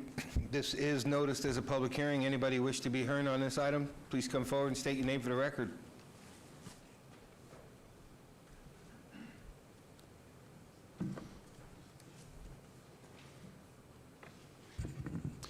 Thank you, Mr. Vice Chairman, members of the Commission. My name is Jeff Silver. I'm an attorney with the Dickinson Wright Law Firm. My address is 8363 West Sunset Road, Las Vegas, Nevada. And I'm here today representing the Fremont Street Experience, LLC. Let me just give you a little background of the Fremont Street Experience, LLC and its participants. It seems like yesterday to me because I'm older, but in 1992, the city of Las Vegas was looking for a vehicle in which to revitalize downtown. And they asked various casino companies that were on Fremont Street what they could do to bring some kind of excitement and entertainment to that area. And after a lot of studies were had, they came up with the idea of creating this canopy and this celestial light vault, is what they call it. And essentially, they vacated the street on the strength of that, and each of the casino companies contributed a substantial sum of money, millions of dollars, in order to create this attraction. And lo and behold, 27 years later, the attraction is working, because out of the 42 million people that visit Las Vegas each year, half of them, literally 22 million or so, come downtown.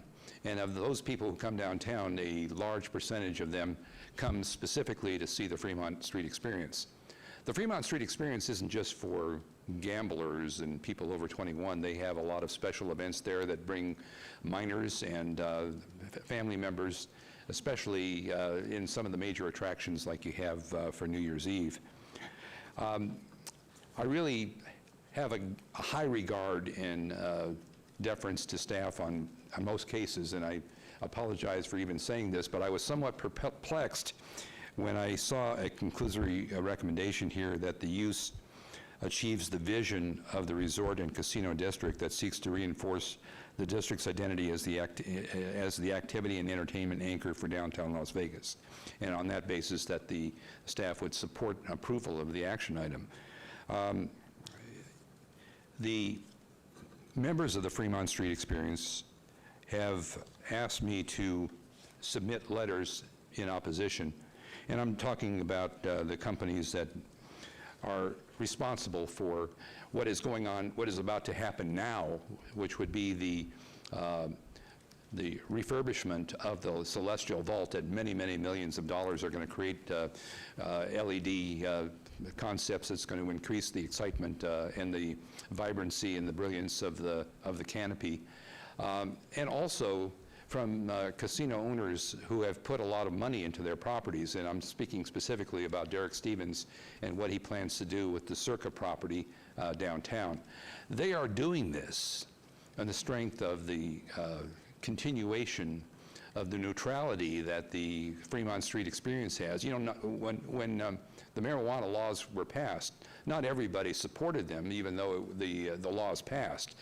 And we want to make sure that we're not offending anyone at the same time that we're actually servicing their entertainment needs. So I have the letters from the various casino owners, and I'm talking about the Golden Nugget, the Fremont Hotel, all the Boyd properties, Derek Stevens, they're all there, the Horseshoe, the Four Queens, they're all there in opposition. And they state pretty clearly that not only do they object to this item coming forward today, but back in 2014, they also submitted letters in opposition to a medical marijuana facility, which is what all they had. That was to be located in the 200 block north of 3rd Street. And the council ultimately rejected that application, and I'm going to present the letters that were submitted back in 2014 as well. So there is really a circumstance where this property is, this Fremont Street Experience is something very special, and it's a circumstance that has ideas and concepts and marketing needs that should have great deference in terms of what the city allows for this location. The nearest dispensary is over in the Paiute Tribe dispensary on Main Street, just past Washington, which is quite a distance away from the Fremont Street Experience. So I look at this as a two-pronged opposition.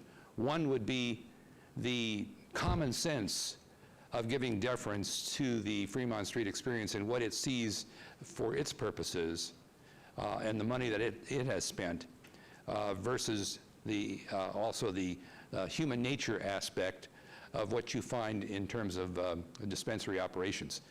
Now, dispensaries, there's a reason why dispensaries should be on 100-foot wide right-of-way streets and have internal parking, because that means that the persons who frequent those locations are going to buy product, and then they're supposed to take it back to their private residences to consume. And this location, although staff has indicated it complies with the requirements of the code because it's downtown, merely because it's in the C2 or in a downtown area doesn't mean that it meets all of the other issues that are attendant to a marijuana dispensary operation. For example, this location with 4,400 square feet should have 26 on-site parking spaces so that the people can drive their vehicles up and take the product and take them away. Common sense would tell you that it doesn't belong in the area, but human nature would also tell you that anyone who purchases a product at this location is going to consume it somewhere at the Fremont Street Experience where there's light, where there's music, et cetera. And that's just human nature. So what I'm saying to you here today is that even though this special use permit may be appropriate in other circumstances, strict adherence to the requirements of the marijuana laws, which require the location to be on a larger street, which require the location to have on-site parking, I think should be given weight and attention to this group here, to this commission. Now, finally, I just want to say that the City Council dealt with an ordinance recently having to do with the consumption lounges. I mean, that was a major issue that had come before the council. And so what did the council say about the location of these consumption lounges? Well, they said that consumption lounges must be at least 1,000 feet from any non-restricted gaming property. And so what would you say about this location? Someone is going to Uber downtown to go to this dispensary to buy product and then have to go 1,000 feet away, a quarter mile away, to a consumption lounge to use the product, and then what? Are they going to go back to their hotel or to their residence? No. Assuming that that is an important factor, and I believe the council felt it was, then a dispensary has no business being located on the doorstep to these casinos. Now, I want to also mention that my practice is essentially gaming law. And from a gaming perspective, marijuana and casinos don't mix. In fact, there's been a number of studies and governor conferences and policy commissions that talked about these two types of businesses not intersecting in one way or the other. The Fremont Street experience is the lobby. It's the foyer, as the word was used in the design template, for those casinos. And that means that if anyone is using drugs, creating pungent odors, or even overdosing or what have you with respect to the product, then the casinos now have some responsibility and liability relative to this. They're the owners of the Fremont Street Experience LLC. So it's a policing action that I think is also a problem. So again, with all due respect to the applicant here, and I'm sure they run a very fine dispensary, they just don't belong on the doorstep to the Fremont Street Experience, and we would seek your denial of that use permit. Thank you, Jeff. Appreciate that. Anybody else wish to be heard on item number 22? Please state your name for the record. Thank you. You get 3 minutes. Good evening, Commissioners. I am Captain Laz Chavez, Las Vegas Metropolitan Police Department. I am the Bureau Commander of the Downtown Area Command, and that's 400 Martin Luther King Boulevard, Las Vegas, Nevada, 89106. With respect to the dispensary, I'd like to say that from a public safety perspective, we are now, my officers who work in downtown, who work under the Fremont Street Experience, are already receiving a number of complaints every single night, the pungent smell, the people that are smoking marijuana. And as you can imagine, usually on the weekends, there's thousands of people under the Fremont Street Experience. For my officers, I have to sift through the crowd and find these people, detain them, impound the evidence. It's a great burden to us on the police department, knowing that, of course, the evidence needs to be impounded, taken to the lab, tested, and prepared for court. That being said, you can only imagine that if this dispensary is approved, would only magnify the problem, make it even worse for the officers and make it worse for the tourists, which we're seeing every day, more and more families coming down there, which is what I think we want. Commissioner Williams, you mentioned earlier that we should be doing something in the city that makes us proud. I don't think that this is one of those things that we should be approving. We need to be looking out for the safety of the people who work there as employees, people who are working there as police officers, and the citizens, and of course the tourists that come down Fremont Street. This is a magnificent part of our city. I think we are responsible for making sure that we put in the right types of businesses, and I don't believe that this is it, so I would be in opposition to this. The Las Vegas Metropolitan Police Department is in opposition, and I'm prepared to take any questions if you'd like. Otherwise, thank you for your time. Thank you, Captain. Anybody else wish to be heard on item number 22? Please come forward. State your name for the record.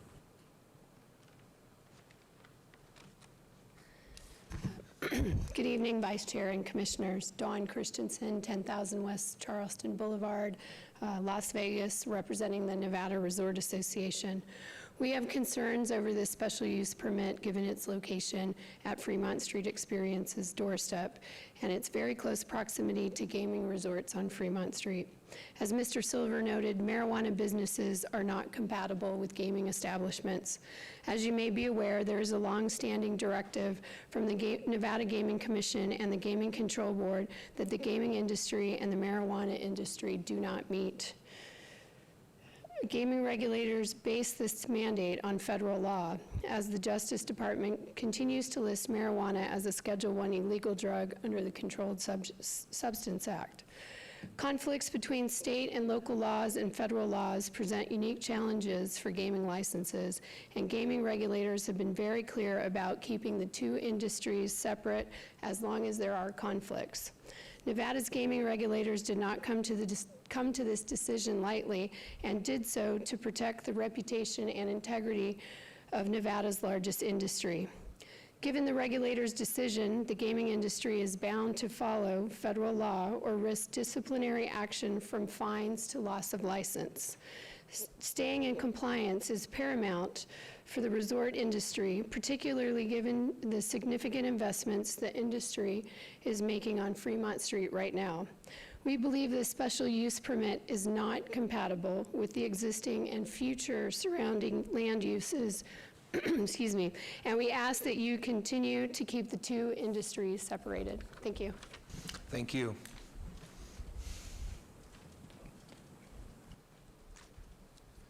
You know Good what to do. evening, Mr. Vice Chair, members of the commission. My name is Erin McMullen, here today on behalf of Boyd Gaming Corporation, 6465 South Rainbow, Las Vegas, Nevada. And I just want to echo many of the comments that have been made by my colleagues and just highlight that we did submit letters for the record on behalf of our three properties downtown, the Main Street Station, the California, and the Fremont.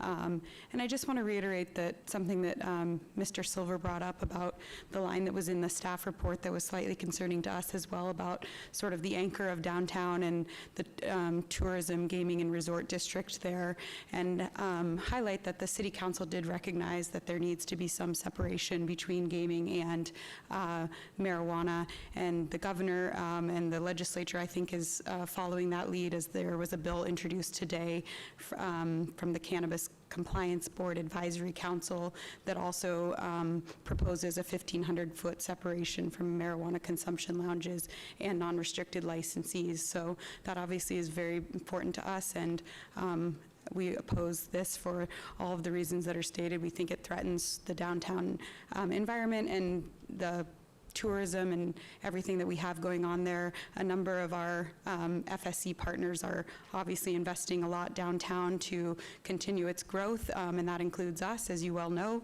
And so we just don't think this is the appropriate time or use for this special use permit. So thank you. Thank you. Anybody, this is a, anybody else wish to be heard from the public?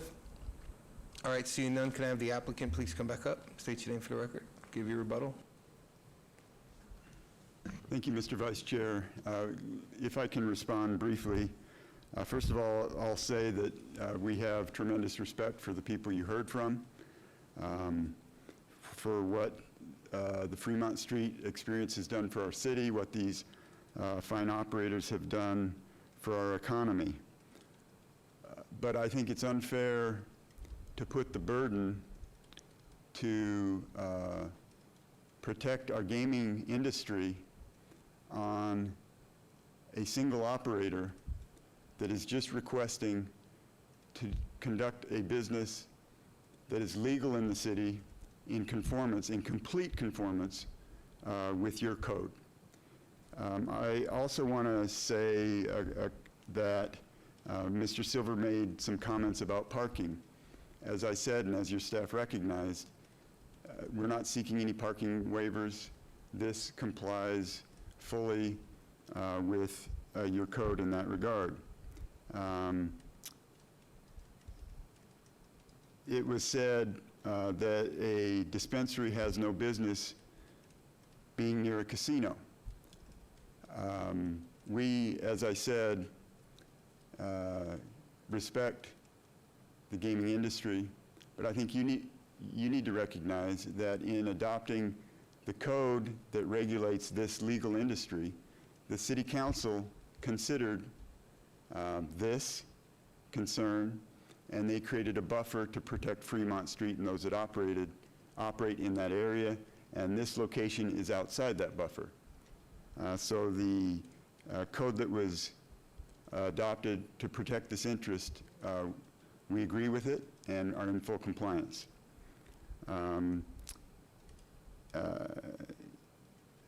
The captain from Metro, Captain, we too respect the job that Metro does, and we know it's difficult. It is illegal for anyone to consume the product that my client seeks to sell, excuse me, in this location outside in any public area. And while we respect Metro's concerns, it would be unfair, I think, to put the burden of enforcement on a single operator and to suggest there are dozens of dispensaries that are open in this town, and to suggest that one additional dispensary will unfairly burden that interest, I think, is unfair. It was suggested that there are policies to prevent consumption lounges from being within 1,500 feet of a casino. That's true. This is not a consumption lounge, and this applicant does not intend to put a consumption lounge in this location. And finally, I think this entire discussion, if this is not an appropriate location for a dispensary, a location that's, as I've said several times, is fully complies with your code, if this is not an appropriate location, it begs the question where the opponents of this application would consider an appropriate location to be in the city. I think from my client's perspective, all they could do is look at your code to determine what your policies are and file an application that fully complies and is outside the buffer area that was adopted to protect the industry. So again, we're happy to answer any of your questions, but we'd request that you follow your staff's recommendation and consider this application favorably. Thank you. And thank you. At this time, I will turn it over to the commissioners. Commissioner? Yes, Mr. Chairman, through you, I've gone back and forth on this one several times. I've traditionally supported most applications that come before us if they met all the city requirements, with the exception of some in the past that didn't have the required parking or so on and so forth, which we won't get into those items. However, there is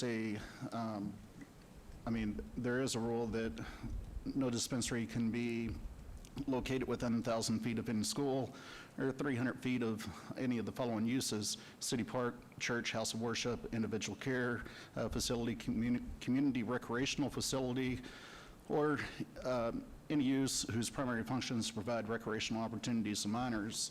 So there are areas where dispensaries should be located and areas where they're not, where they shouldn't be located. Do I have all the correct answers? No, but I think when we look at a lot of the locations on the outside in town or on industrial or wherever, we have to look at each one of these on a case-by-case basis. This one being right one block off or on that same block as Fremont. And a question for staff while I'm talking is, how far away from Fremont does a dispensary have to be, or it just can't have a Fremont address, or can it be located on Fremont? Because I think at one point this was, none could be located on Fremont. However, that ordinance might have changed at some point.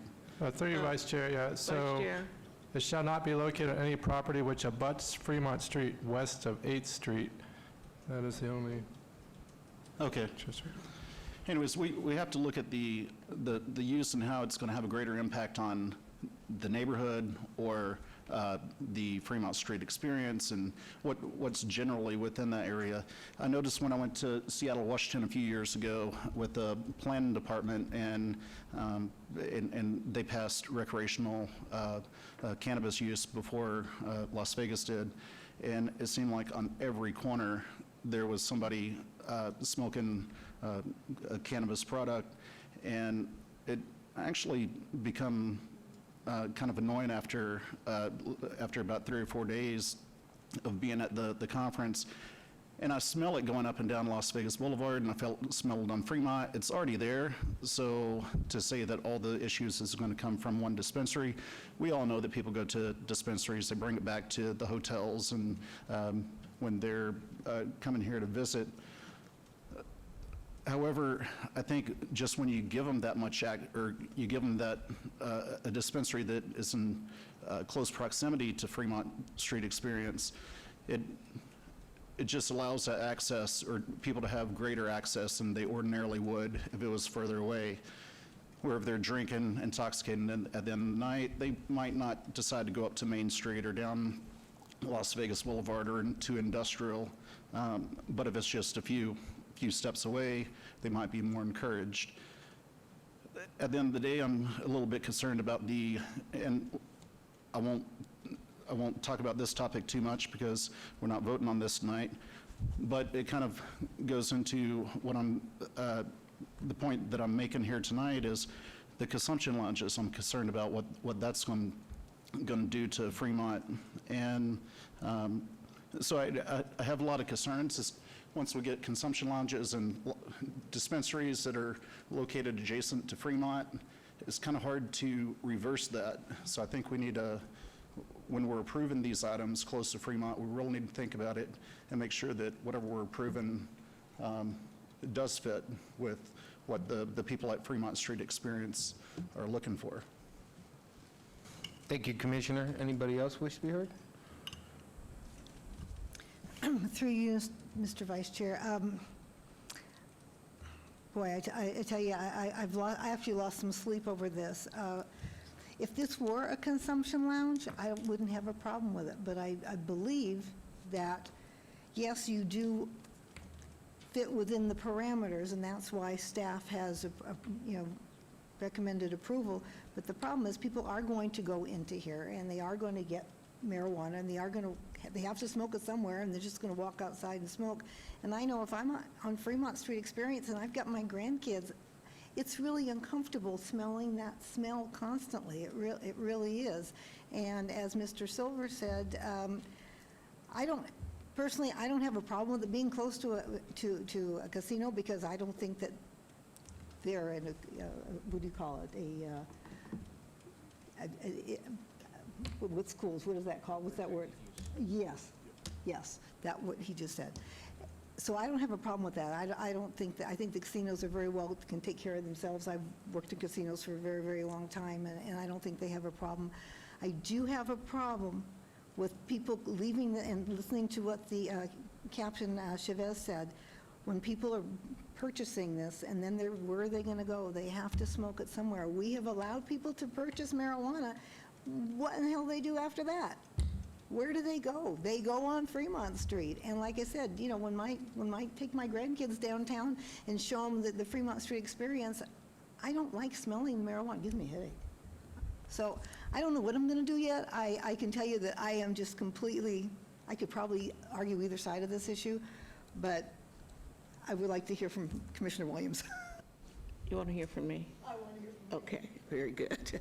I think we're talking about consumption when that's not the issue. The issue is whether or not we should grant this variance. Is it a variance that I'm voting on? Special use permit. And there is no distance separation requirement as it relates to the dispensaries. So that has nothing to do with the consumption issue. So let's not get it all confused. And I think it would be an assumption to say that somebody's going to smoke it there just because they purchased it there. Where then are the people who are smoking it on Fremont Street obtaining it? It's not fair. And when we talk about Fremont Street, I don't take my grandkids there anymore because of what they see, not what they smell. Okay? And so I am not opposed to this item. I think we need to give the gentleman an opportunity to do business as we would anyone else.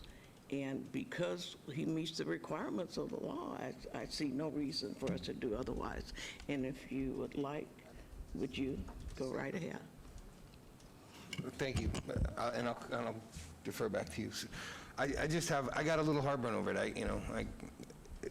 I just remember the packaged liquor situation where the city allowed it. They thought it'd be a good thing. They were gonna limit the license. If I'm wrong, staff, let me know. They were gonna limit the amount of licenses for packaged liquor, and it got out of control.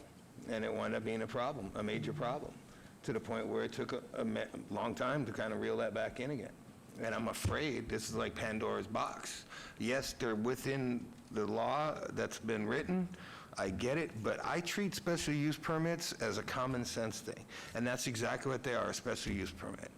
To me, it's no different than a short-term rental. They either have a fit or they don't. And me personally, I'm looking at this map, I want to say, just looks like maybe 300 feet away, 340 feet, if I'm guessing right off this aerial shot of the front entrance as it was eloquently stated.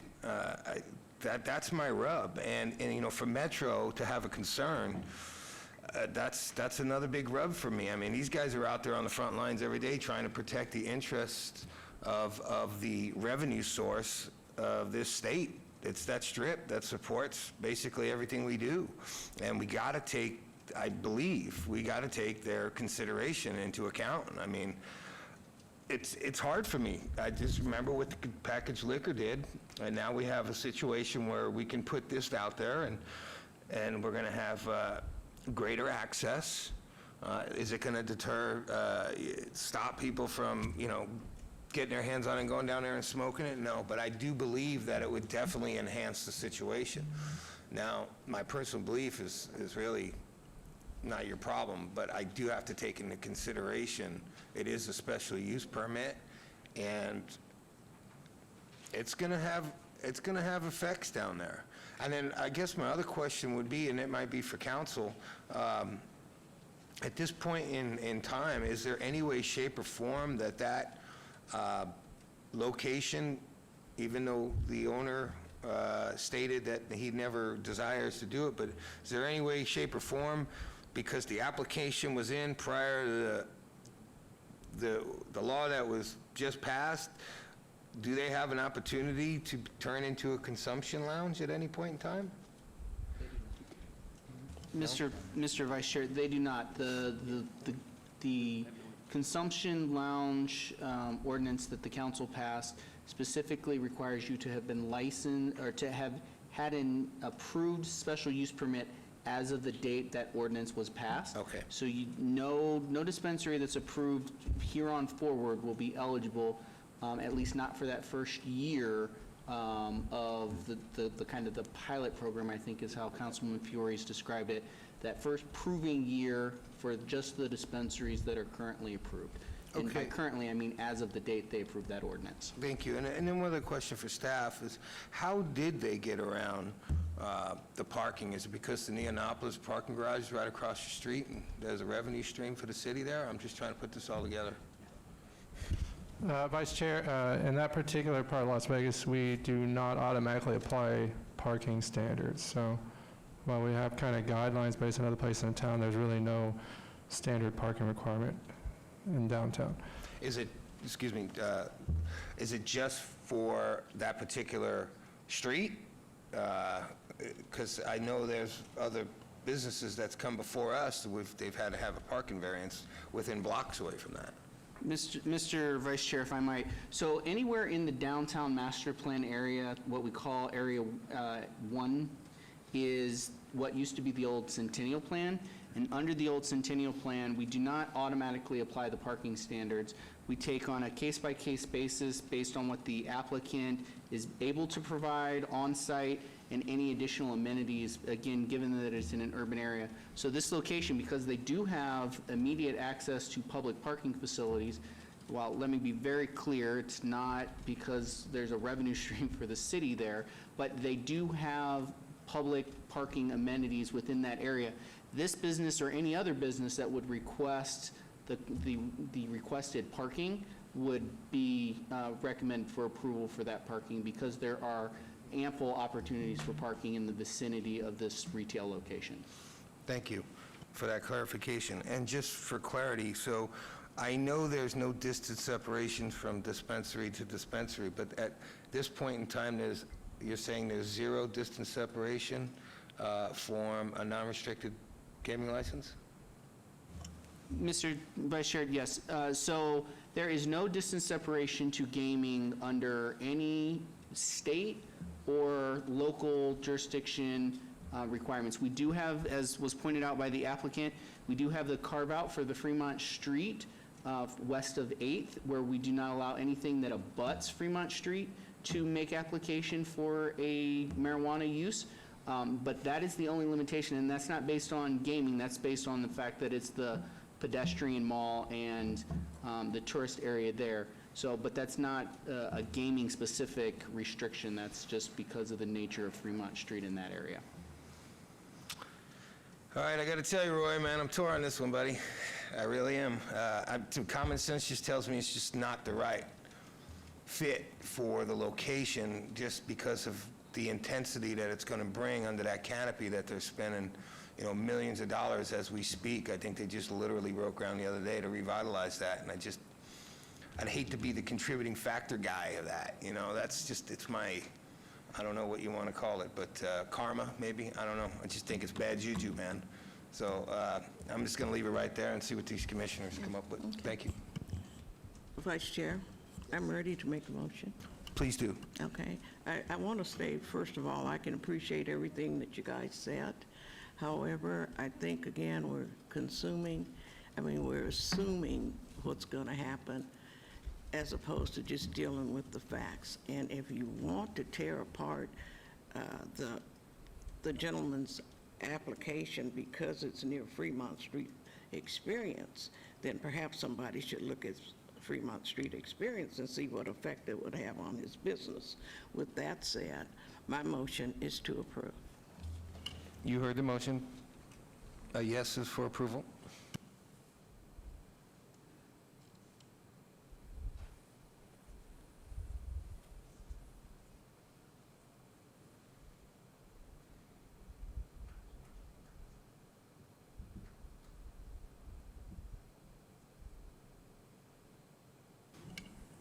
And that has failed. Thank you for your time. Thank you. Motion in the other direction, Mr. Chair, Vice Chair. Voted to deny needs to make a motion. Yes, Mr. Chairman, on item number 22, SUP 76080, move for denial based on the testimony tonight. And that's it. You've heard the motion. Please cast your vote.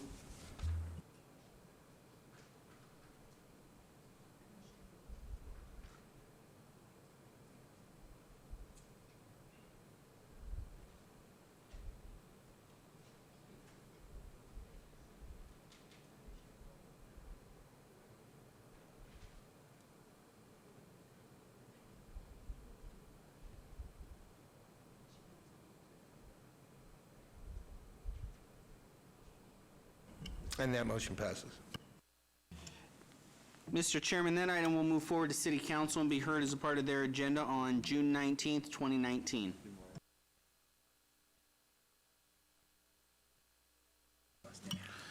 All right, thank you. Thank you, Vice Chair DeSalvio. Moving on to item number 23, SUP 76107, applicant Amina Bakhtor, owner Bakhtor Motors, Inc., for possible action on request for a special use permit for motor vehicle sales with a waiver to allow 13,504 square foot of area for the use where 25,000 square feet is the minimum required at 3939 Coron Lane, Ward 5. Staff recommends denial. Can we get the staff report, please?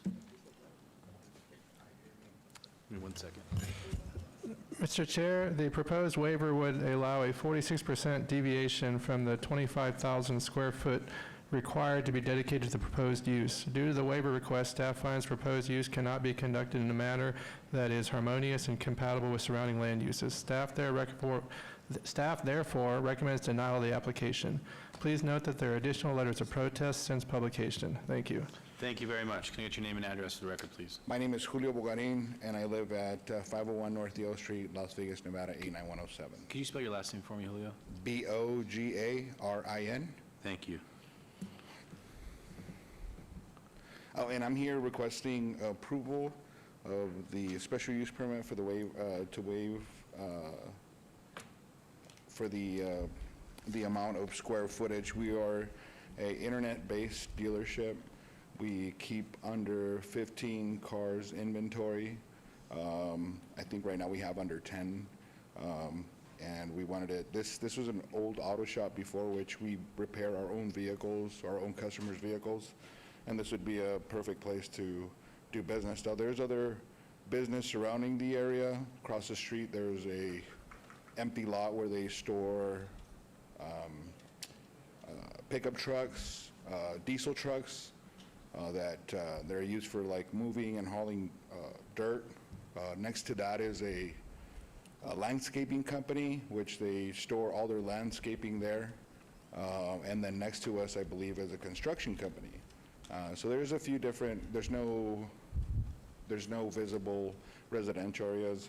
And then we would have very little foot traffic, probably less than the previous auto repair shop had, because we only work on appointments because we're an internet-based dealership. Okay, thank you. This was noticed as a public hearing. Anyone from the public like to be heard? I see one gentleman coming up.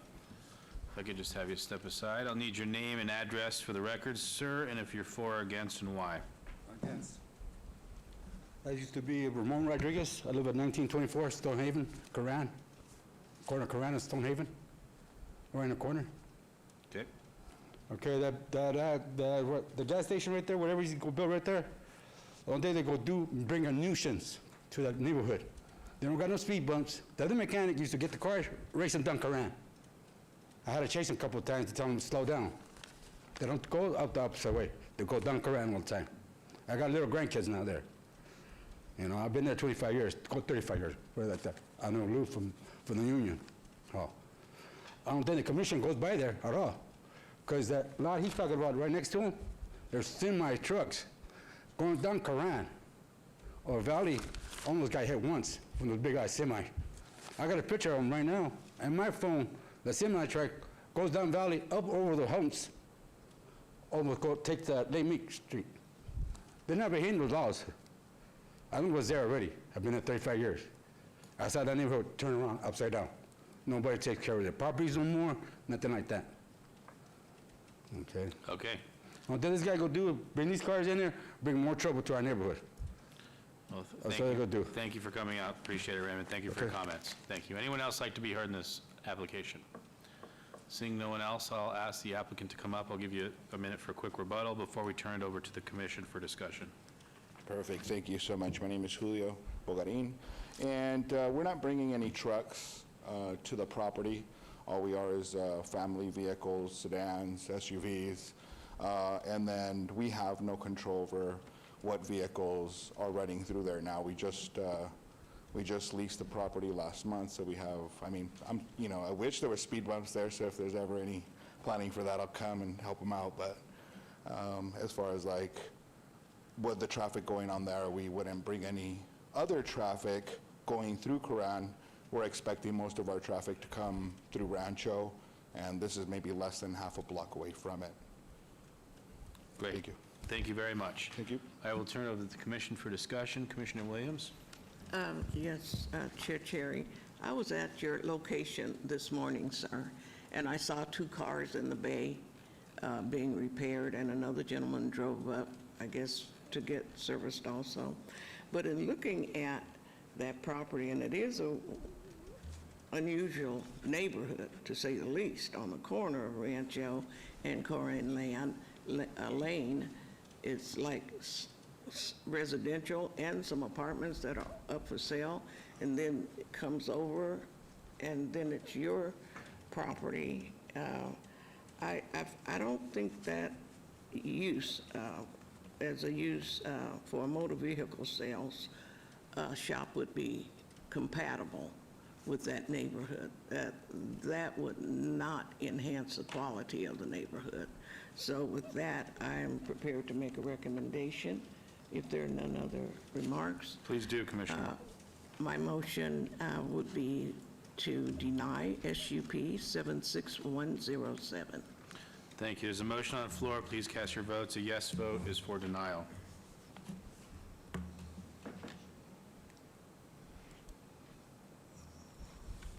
Please post. And that motion carries.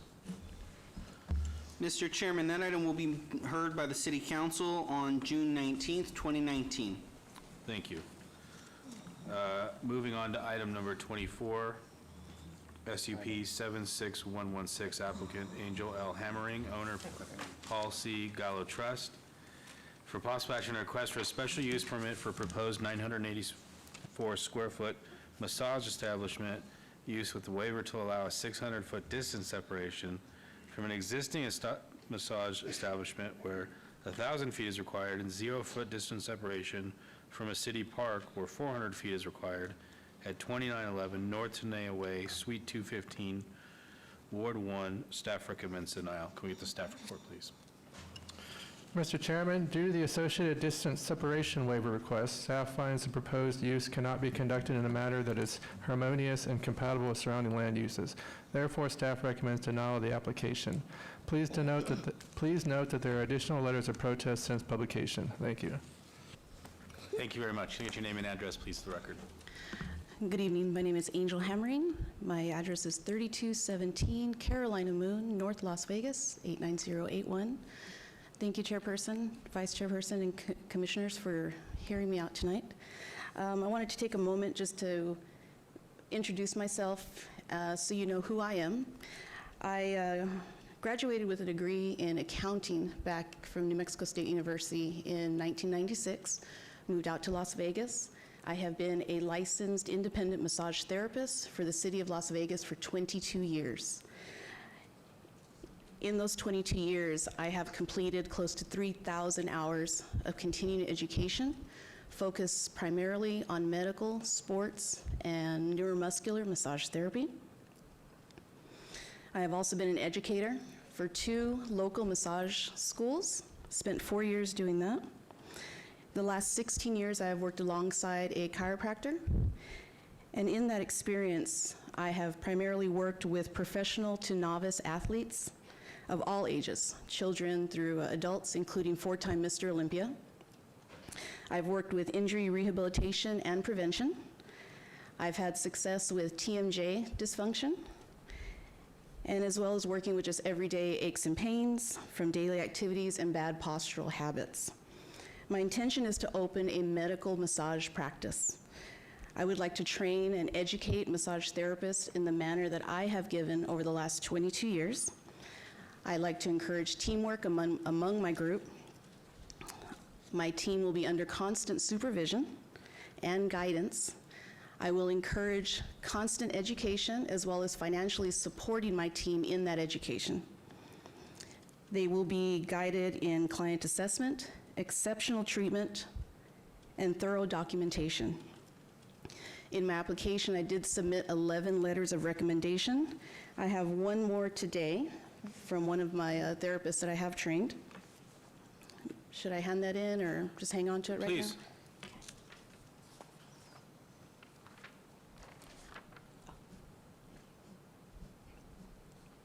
The location I've chosen at 2911 North Tenaya Way, Suite 215. Did I say that right? A little nervous.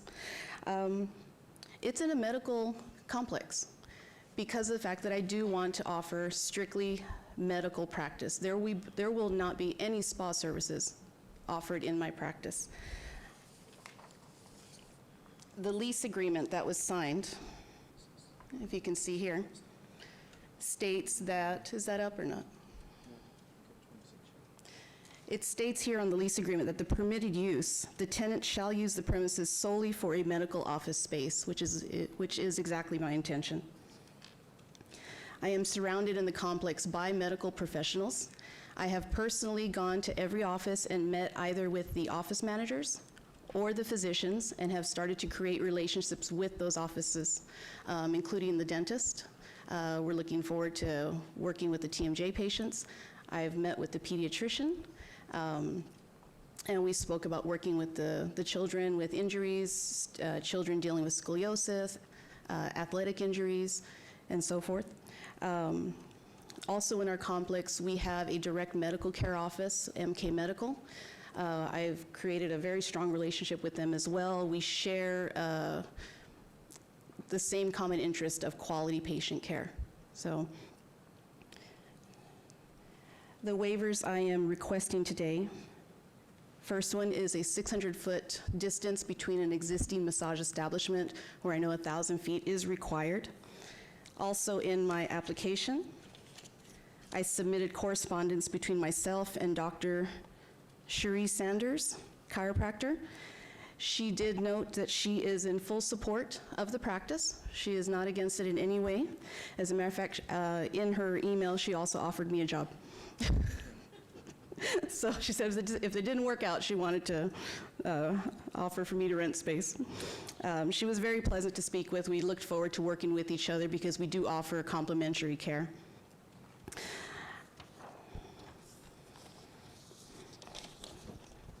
I also wanted to show you very quickly, this is an updated schematic of the office as we've been very optimistic about it and looking to place furniture. As you can see, it is being designed as a medical office. There are no showers, there is nothing in there. There's cabinetry.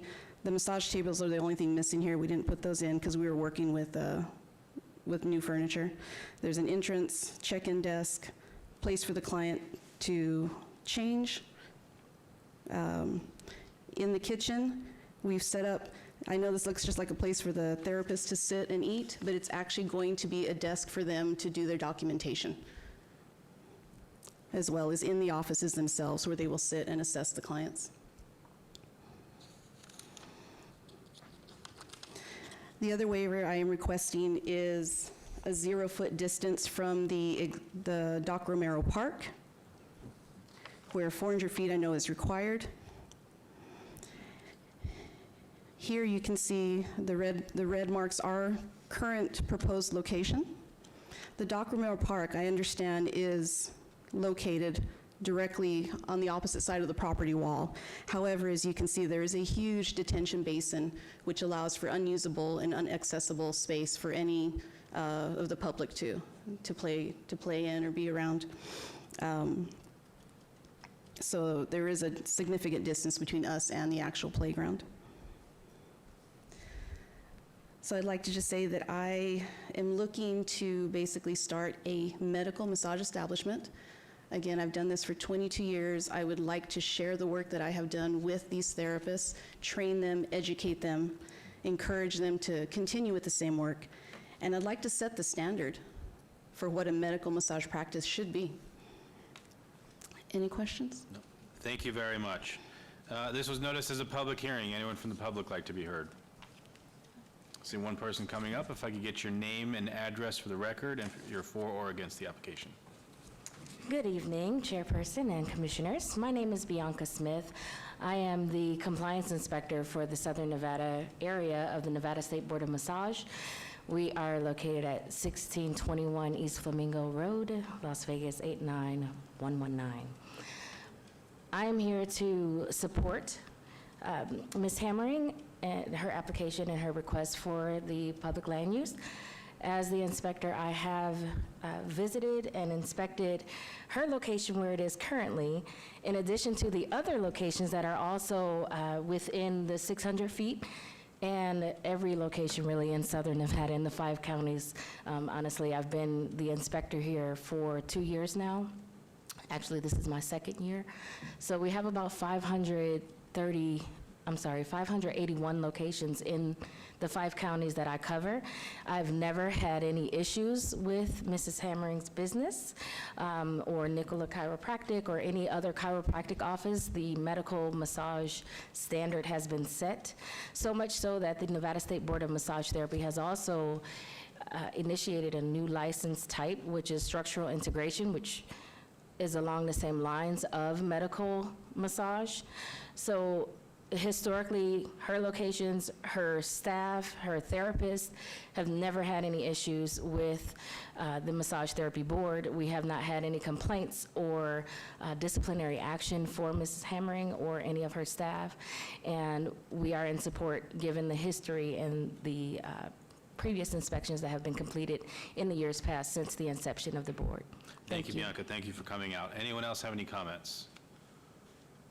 We have 3 microphones. If you could all come up, we can get through the comments and get to the commission. I'll need your name and address, please, for the record, sir. Good evening, Chairman and Commissioners. I'm Dr. Joseph Nicola. My address is 3052 Via Venezia, Henderson, Nevada, 89052. Very quickly, I would just like to state that I am the chiropractor that Ms. Hammering has worked with for the last 16 years, and I can tell you her services have been invaluable to my patient base. I'm very sad to lose her, but nonetheless, it's something that I do want to support her in her dream of expanding. I can tell you in 16 years, I've never seen anything from her other than professionalism. Her patients love her, her clients love her. Absolutely, it's a joy to refer clients to her, and I can tell you there's a lot of physicians in town that do the same as I do and refer their clients to her for treatment. So I certainly understand the Commission's trepidation when it comes to a massage establishment. I just wanted to come in here and say that in 16 years, I would really, as much as I could, try to impress upon you that that's not what this is. This is a medical establishment, this is medical massage, and this is doing quite a bit of good for the citizens of Las Vegas. Thank you very much. Very nice of you to come out. Name and address, please, for the record. Chairman and Commissioners, my name is Todd Kuhnwald. That's Kuhnwald. I own MK Medical Primary Care Family Practice in the same complex that Angel is looking at opening her business. I fully support her opening her practice. I'm currently referring patients to her. She's one of the few therapists in town that does TMJ massage therapy, which is an amazing treatment for patients with TMJ who don't get any other relief. She will be beneficial to my practice, and she'll certainly be beneficial to the other practices in the building. And I would like to point out that there are several chiropractic businesses in the same building, which this council has already approved them being together, including the massage license that's already granted. They're within feet of each other. And Angel's request for a variance, I think, should be approved. Thank you very much. Can you get your name and address for the record, please? Aaron Heaton, owner of Heaton & Associates at 5785 Centennial Center Boulevard, Suite 240, 89149. I've known Angel for about 2 years now. I've always known her to be an exceptional businesswoman and just a wonderful person overall. I am an injury attorney. I've had occasion to refer my clients to Angel for assessment and treatment. Her ability to do that and the manner in which she documents those interactions is different than my experience with any other massage clinic in the Valley. When I talk about assessment, what's already been said about what Angel does has no spa element to it at all. Most massage services that you get in a spa environment, there is no real medical assessment of value. That's very different with Angel's practice. Hopefully you approve her application for variance. Will be a resource to a far larger percentage of my client base that currently is just too far to drive to her establishment, but I appreciate your consideration. Thank you for your comments. Can I name and address for the record, please? Good evening. My name's Stephen Miller with PH. 10521 Scorched Sky Avenue, Las Vegas, Nevada, 89166. I'm a patient of Angel's. I'm here to show my support for her. I greatly appreciated in observing things tonight the care that you put into the decisions that you made and the stewardship that you showed for this community of ours. So I appreciate that. And I hope that you would apply that, that same reasoning and logic to Angel's case. Unfortunately, sometimes she gets lumped in with other people that don't do what she does because the word massage is in the title. I am one of those people that had TMJ, and I went to my dentist. And if you've ever had that, or maybe you have a friend or a family member that has, you know, you get this grinding action. You get this locking and this popping of your jaw. And, you know, the dentist did some you know, diagnostics, and they found all these microfractures in my teeth and started running through all the things that I was going to have to go through, namely a $3,000 surgery, until I saw Angel. And when I went to see her after 2 sessions with a move and a procedure that I had never seen before, she went and released these muscles like right in my jaw, and it's gone. It is absolutely gone. So if she can do that and broaden her practice and do that for more people, I think that that would be a tremendous asset to our city.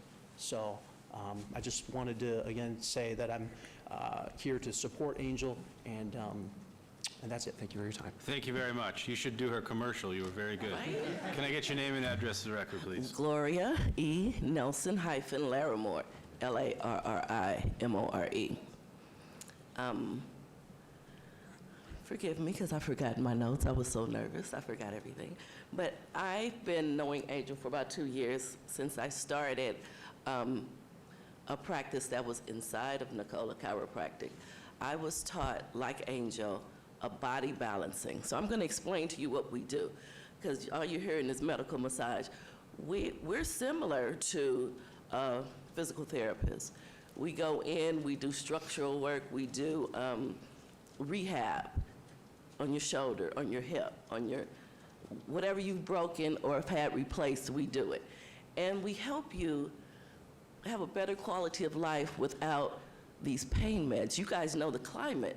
We have clients that come in, they've taken 5, 6 pain meds a day. Now they're down to maybe 1 or none. Gloria, it's not that I don't want to hear your comments, you know, but I do need to kind of get through quickly so we can get back to a vote. So if there's anything more you want to add to the application specific of why it should or shouldn't go there, we'd love to hear it. We've heard nothing but positive things. Well, the thing is, the point I'm trying to make is that we're helping Las Vegas where it comes to these pain meds. We're helping people get off of pain meds, whereas, you know, the climate where they're prescribing. And I believe So you, that's Gloria. what we're And I doing. think you're doing a Thank great you. job. I appreciate it. I really do. I need to get to the vote. Gentlemen, if you wanted to come up and say you're for or against, please, now's your time to do it. You stayed this whole time. I just need to hear if you're for or against, if there's something different you want to add, please tell us. Zachary Linder, 6733 Druid Hill Street, and I'm for this movement. Thank you, Zachary. Thanks for your comments. Francisco Hernandez, 4125 Dongola Court, and I support Angel. Thank you. Appreciate it, Francisco. Anyone else from the public like to be heard? Seeing no one, I'll close the public hearing. Appreciate everyone coming out. And Gloria, I didn't want to cut you off, but I want to keep the meeting going. I appreciate the passion. I'm not going to allow you to have a rebuttal because there's nothing to rebut. And I will turn it over to the commission. And, you know, I will quickly say, when we see these applications, for me, my mind starts at a no, and then you hear a case by case, and you might be swayed, usually not. I think it speaks loudly of how you've done business in the past with the people that come out. That's very rare that we see. And knowing that it isn't a medical office, knowing that there is, even though it is adjacent to a park, there's the wash and then a wide distance before you get to the other one. I think this is an easy yes for me. And I will say, last 90 days started going to medical massage because I have a severe neck pain. I have it right now as I sit here in front of you. So I completely understand what you're doing. So I will be supporting this. Commissioner Toussaint? Yes, as far as being the distance between Doc Romero Park, I mean, I drive by there almost every day. I don't believe that's an issue. And I think we need to take these on a case-by-case basis. And we've heard a lot of statements here from the people that are supporting you. I have TMJ. I do go to a massage therapist that helps me with my TMJ, so I understand exactly what you're doing. And if there aren't any other comments, I'd like to make a motion to approve.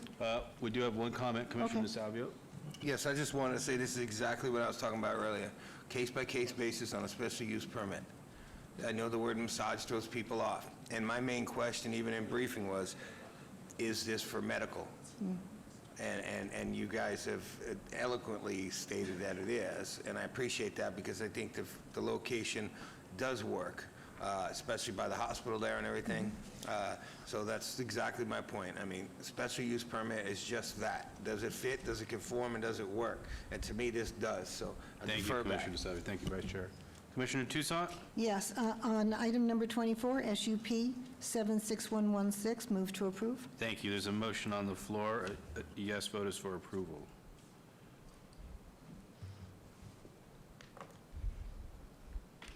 Please post. And that motion carries. Thank you Mr. very much. I Mr. appreciate- Chairman, that item will go forward. City Council will hear this request on June 19th, 2019, at their morning, or at their 11 a.m. session. Thank you so much. Thank I you. appreciate your time. Have a great night. Thank you. All right, moving on to 26, SDR 76101, applicant Lou Batista, owner EAE Property LLC, for the possible action request for a site development plan review to increase the number of residential units from 2 to 5 or an existing 2-unit, 2-story mixed-use development at 1228 South Casino Center Boulevard, Ward 3. Staff recommends approval.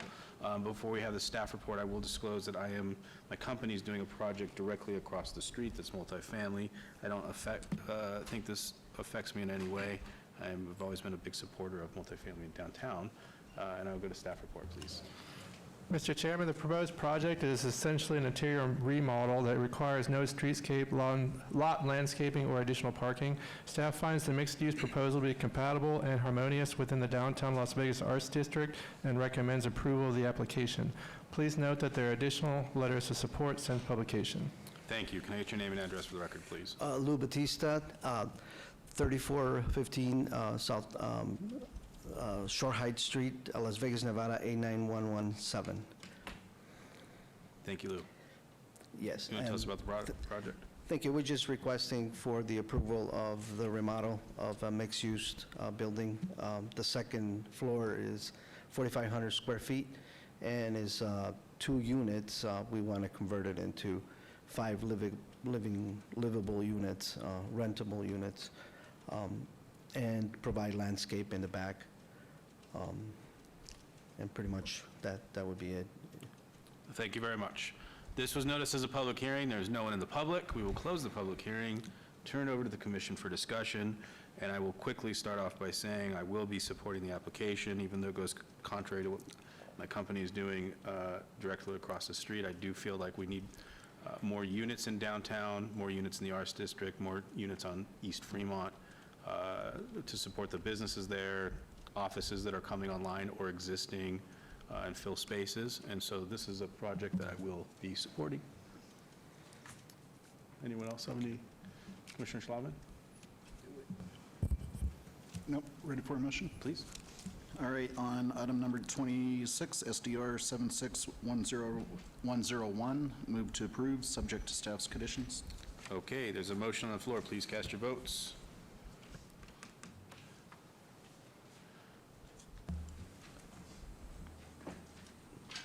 I believe Commissioner Williams has stepped out, so she can be excused from the vote. Trinity?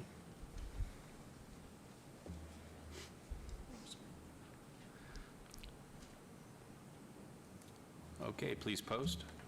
And that motion carries. Mr. Chairman, that item will go forward to City Council, be heard as part of their agenda on 6/19/19. Thank you very much. Thank Have you. a good day. You too. Moving on to final item, 32, citizens' participation. Public comment during this portion of the agenda must be limited to the matters within the jurisdiction of the Planning Commission. No subject may be acted upon by the Planning Commission unless that subject is on the agenda and scheduled for action. If you wish to be heard, come to the podium, give your name for the record. The amount of discussion of any single subject, as well as the amount of time any single speaker is allowed, may be limited. Seeing no one from the public. Oh, Commissioner Schlotman. Yes, through you, I just wanted to say this is Commissioner Williams' last meeting with us, and Yeah, we need her. Okay, so she's we're- left we're- us. we're We Going didn't to be get a talking picture. about Commissioner Williams here in a second, so I guess we'll hold for a minute, but. Yeah.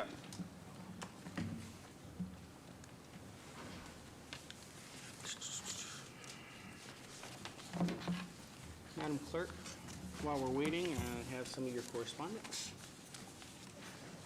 And then that's Commissioner Williams' resignation, so I just need a copy of that sent back to me. But Stacy needs that in the morning. And Mr. Chairman, if I may? Please. Yes, through you, I just wanted to say I appreciate being able to serve with Commissioner Williams, I think for close to a year, or maybe a little bit greater than that. It's been great to have you on the board and the commission. I think you're on the planning commission at one point and city council at another point, and anyways, you're done. And as the chairman stated, you stayed here till, I think, 4:45 in the morning and passed out in a stoplight at one of the stoplights here in town. So anyways, thanks for hanging in there with us. We've had a heck of a year, very long meetings, and I think you're a trooper for hanging in there with us. Wish we could have you for a few more years, but we understand it's you have other things to do. So thank you for being here with us. Those are nice words. Commissioner Toussaint? Yes, Brenda, it's been a pleasure serving with you, a fellow Las Vegas High School graduate and someone who grew up here in Las Vegas. And I want to thank you for all your counsel and for doing what you do for the city of Las Vegas and your community. Thank you. Thank you. And just going down the line, Commissioner Williams, you've been an asset to this planning commission, to the neighborhood you live in, with a great amount of knowledge that I hope we can tap into as we still go down the road with future commissioners. So thank you for that. It's much appreciated. Commissioner DeSavio? Thank you. And I utter everybody's words. It was a pleasure meeting you and the experience and the help you gave me, for the short time that I've been on here. It's second to none. I appreciate everything you've done and your guidance. And it's a pleasure knowing you. If you want to. Yeah, I'll let you adjourn the meeting. I'd like to say that I am actually pleased to be leaving, but I have enjoyed my stint here. I really have. And I want to thank everybody. You've been very helpful to me, especially Brian Scott. He is just awesome. And of course, Commissioner DeSalvio used to whisper to me when I came on board, right? And I could never really understand, so I go, what, right? And so I told him, maybe I need hearing aids or something, and truly I did. It wasn't him, it was me. But for everybody here, I have enjoyed this stint, and I hope I've made a contribution for Las Vegas and my community, as well as what you're doing. I appreciate it. City staff couldn't do it without you. It's just all over a win-win. Thank you so much. Very nice words. Thank you, Commissioner. Okay, with that, we'll adjourn the meeting. Thank you. Chair, can we get a picture of that? Please, that would be great.